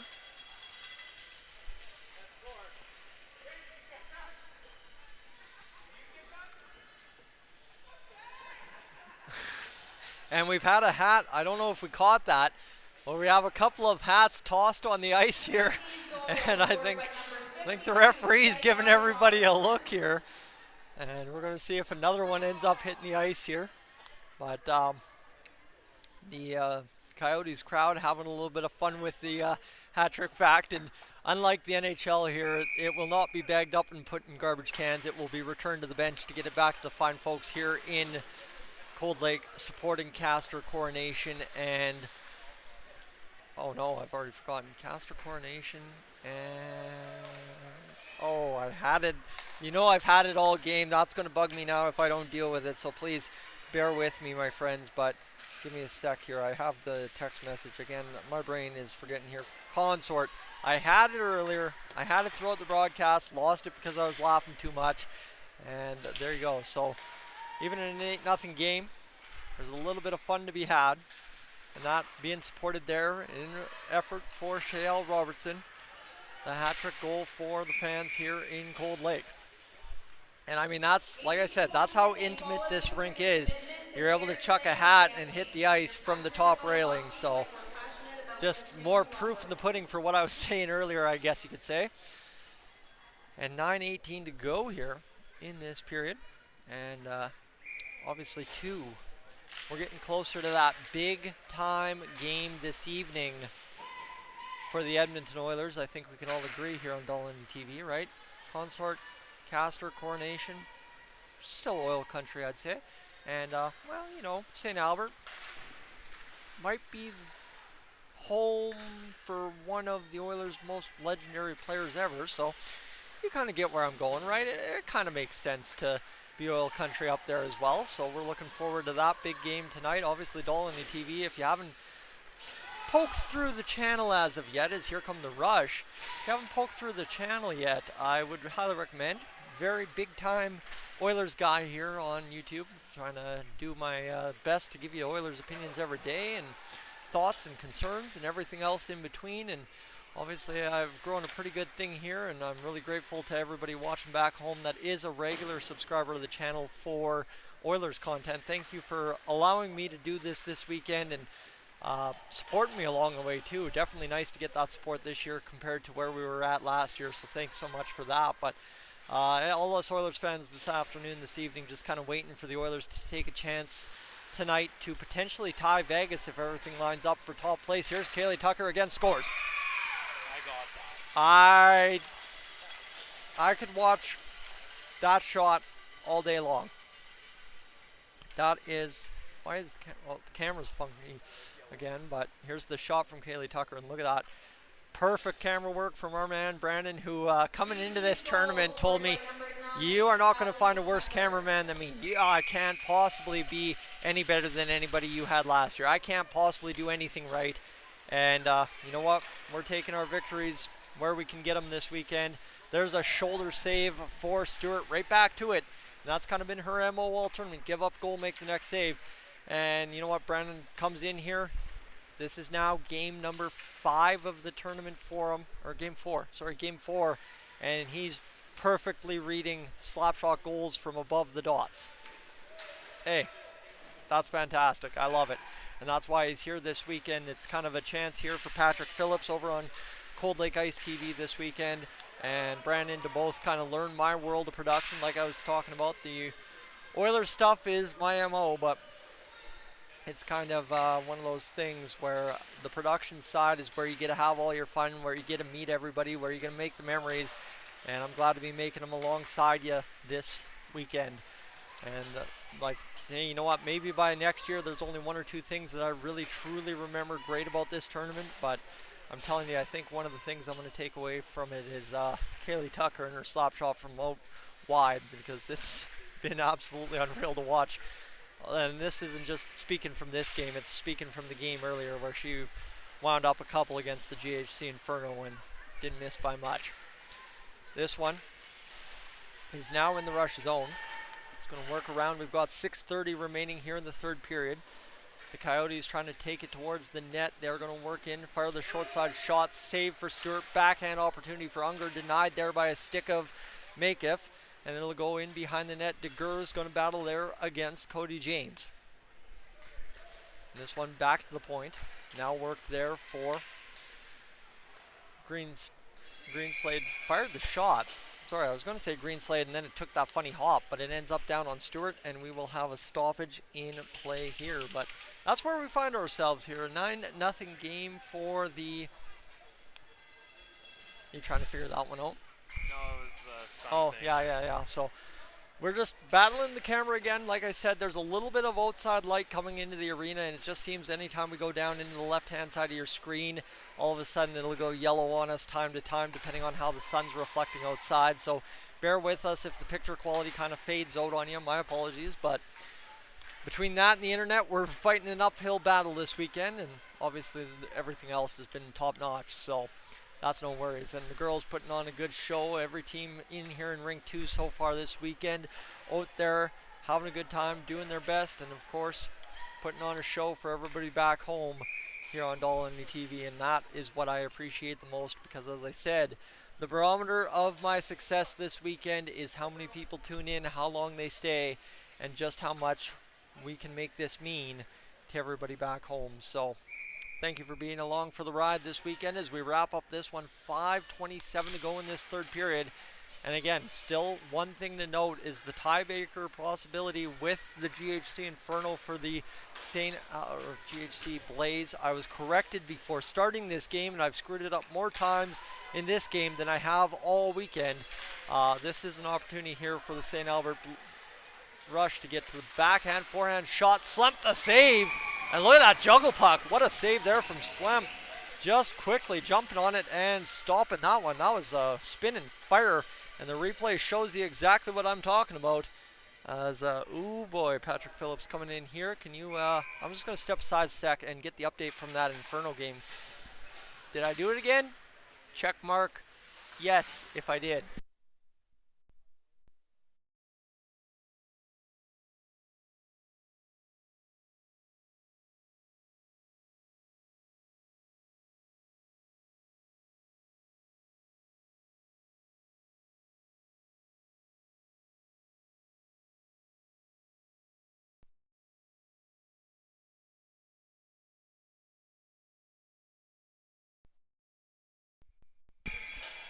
And that's Amelia Stewart with another cover on that puck there. So it was a 4-0 final over next door for the Battle River Knights over top of the GHC Blaze.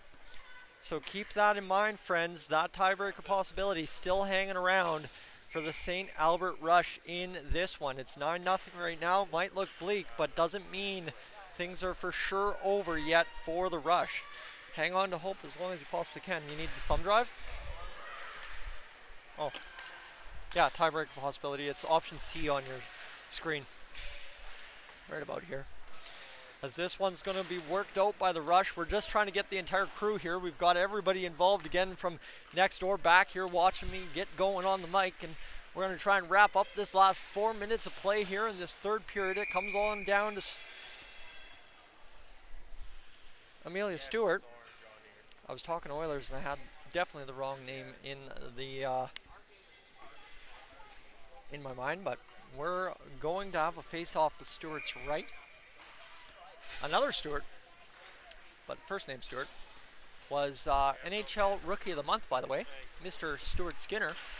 I was talking about us Oilers fans. That's a pretty big get, so congratulations again to Stuart Skinner. Just making mention of the Oilers there. I thought I should probably mention that there for you, as this one's worked back. And Daguerre will play this one off to the side of the boards. We have got 3 minutes and a half left in this third period. And it's worked out there by Russell. The Yellowbird's able to get it across the line.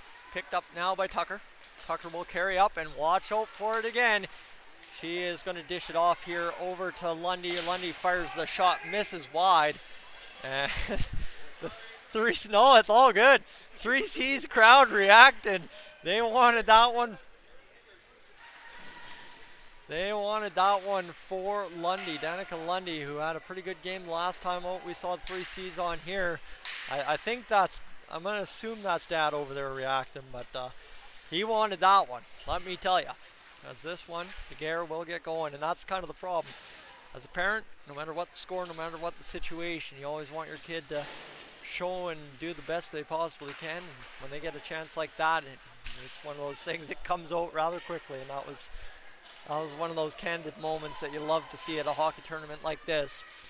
2:30 to go in this third period of play. The Rush pressing in the zone now, trying to keep this one in. They can't do it. It's back to center ice for Schellenberg. And this one will get going. Austin, welcome in. As we're getting rocking into the final 2:15. We're almost done here in this one. And then we're going to see what happens down the stretch in that GHC Blaze game against the Beaver Lodge Blades, I believe, is who's left in action on my side tonight. GHC versus Beaver Lodge. Yep, that is confirmed. I should know my own schedule. Last year I had a pen on this side. Still haven't found a pen. I don't even have one in my car. I tried looking earlier, but I cleaned out my car before coming down here. Not that the boys could tell, because my goodness, was it a mess when we got in there the other day after tidying up some graphics here. But it's $1:30 left in this third period, and the homework, the prep work that went into this in terms of the actual broadcast portion, not so great, but thank you for hanging tough with me. And right now, the 3C's Coyotes looking to hang on for a 9-0 victory. The St. Albert Rush obviously would love to change that, because that helps the potential tiebreaker scenario. And that's the situation we could find ourselves in, given what happens here. So we'll see what comes out of it. Marissa Albert will take the face-off for the St. Albert Rush. They've got 1 minute and 12 seconds of which to work with. There's the shot from Tucker. We knew it was coming. And oh, she scored a beautiful goal earlier on the slap shot. We can queue up that replay for you after we're done here. Here's Nielsen, Daisy Nielsen. I'm just telling the crew from next door what had happened earlier there. If you're hearing some rambling that doesn't quite make sense, but here are the Rush. Last minute of play here in the third period, trying to press for what would be their first goal of the game, but a very important goal if they could get it, potentially going into Sunday morning. This one's working here, and this is the nice part. I mean, St. Albert's not realistically that far from Cold Lake, so they don't have too far to drive, but knowing if you're driving home tonight or knowing if you're driving home tomorrow is going to be the interesting part as Daisy Nielsen across the blue line fires the shot, deflects off the stick of Slump in the crease, and it's back to the blue line, not kept in there, and the Rush will be content to flip to their own near side bench. It comes down along the boards, and that will wrap up matters here in this one, as it'll just be a pivot move by Tucker. She'll fire the puck length of the ice, miss about 6 inches wide of the net there, and that will be a 9-0 final for the 3C's Coyotes, as that is it, and that is all, my friends, for this one here from Rink 2. We've got one more game to go today, starting at 6:45? 6:45 over here in rink number 2. I've messed with the start time so as we can generate people into the stream a little bit earlier. If you know anything about Dolynny TV, you know why I do that, but that's where we sit here, and the 3C's Coyote squad getting the cheers from the stands, and the St. Albert Rush squad cheering along as well. They've got the cowbell on the left-hand side of me, so you got the crowd cheering over here, you got the cowbell over here, the players meeting at center ice and shaking hands for this wrap up to this game. We'll have the heart and hustle, we'll have the MVPs of the game, and then we will conclude matters here from Cold Lake for the time being until we get going. But it's a 3-0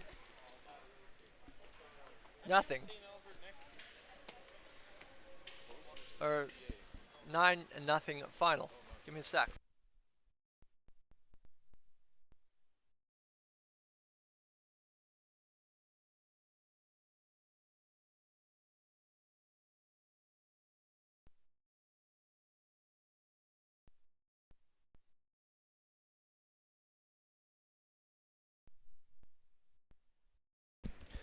All right, so here we go.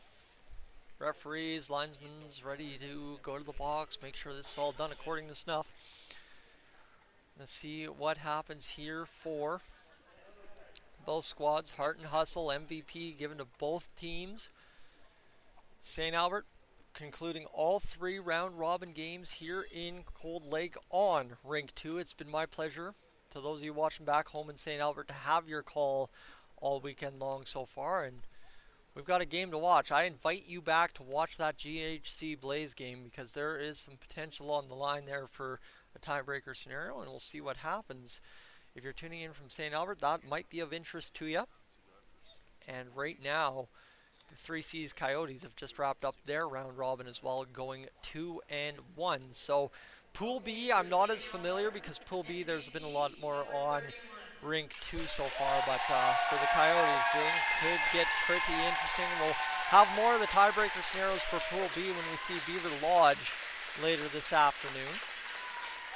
So, the MVP goes to Stewart, and that will be number 10, Moser, picking up the heart and hustle. I don't have my scorebook anywhere, so I'm missing on the first names here, but that's fine. We're good to go. And we will have the 3C's now, MVP, number 12 for 52. Oh, Torrin Johnson gets called up for MVP, and then the crowd messes it up. And Shale Robertson trying to wave it off. Go, go, go. She ends up having to go up there and receive the toque. Number 12, heart and hustle. So I knew it was just a minor mistake, and nothing too much to worry about there for the girls on the ice this afternoon. That'll conclude matters here in Cold Lake for this game between the St. Albert Rush and the 3C's Coyotes. As thank you so much for tuning in this afternoon.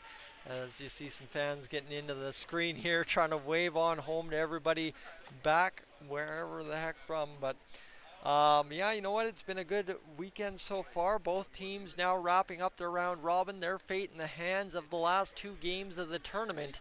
And we'll have coverage for you live from Cold Lake here in a matter of moments. I'm going to leave you on our presenting sponsors ad this weekend. Of course, again, one last time to tell you, if you haven't had a chance yet to check out radoncare.ca, I need you to do that, and I need you, if you call up Andrew and the team, to tell them Tyson from Dolynny TV sent you live from the U18 Female B Hockey Alberta Provincial Championships up here in Cold Lake. You have a great rest of your weekend until we talk again. Friends, thanks for tuning in to Tyson Dolynny. Hey friends, I'm Tyson Dolynny here for Radon Care Measurement and Mitigation, just to talk to you about radon exposure here in Alberta. Over the past year, Health Canada has sent out pamphlets to Albertan residences encouraging homeowners to test their houses for potential radon exposure. Today I want to tell you a little bit about what Radon Care can do for you in that process. Radon Care is a C-NRPP certified radon measurement and mitigation company, and if you visit radoncare.ca, they have an array of testing options to let you figure out if indeed you have a radon issue within your house. And if you do, Radon Care is also a certified mitigation specialist for radon. And the benefit there is, guess what? Any home can be fixed. So my friends, when you're talking radon next, whether it be at the dinner table, whether you're on radoncare.ca later today, tell them Tyson Dolynny sent you from Dolynny TV. And thanks for tuning in this weekend to the U18 Female B Hockey Alberta Provincial Championships live from Cold Lake.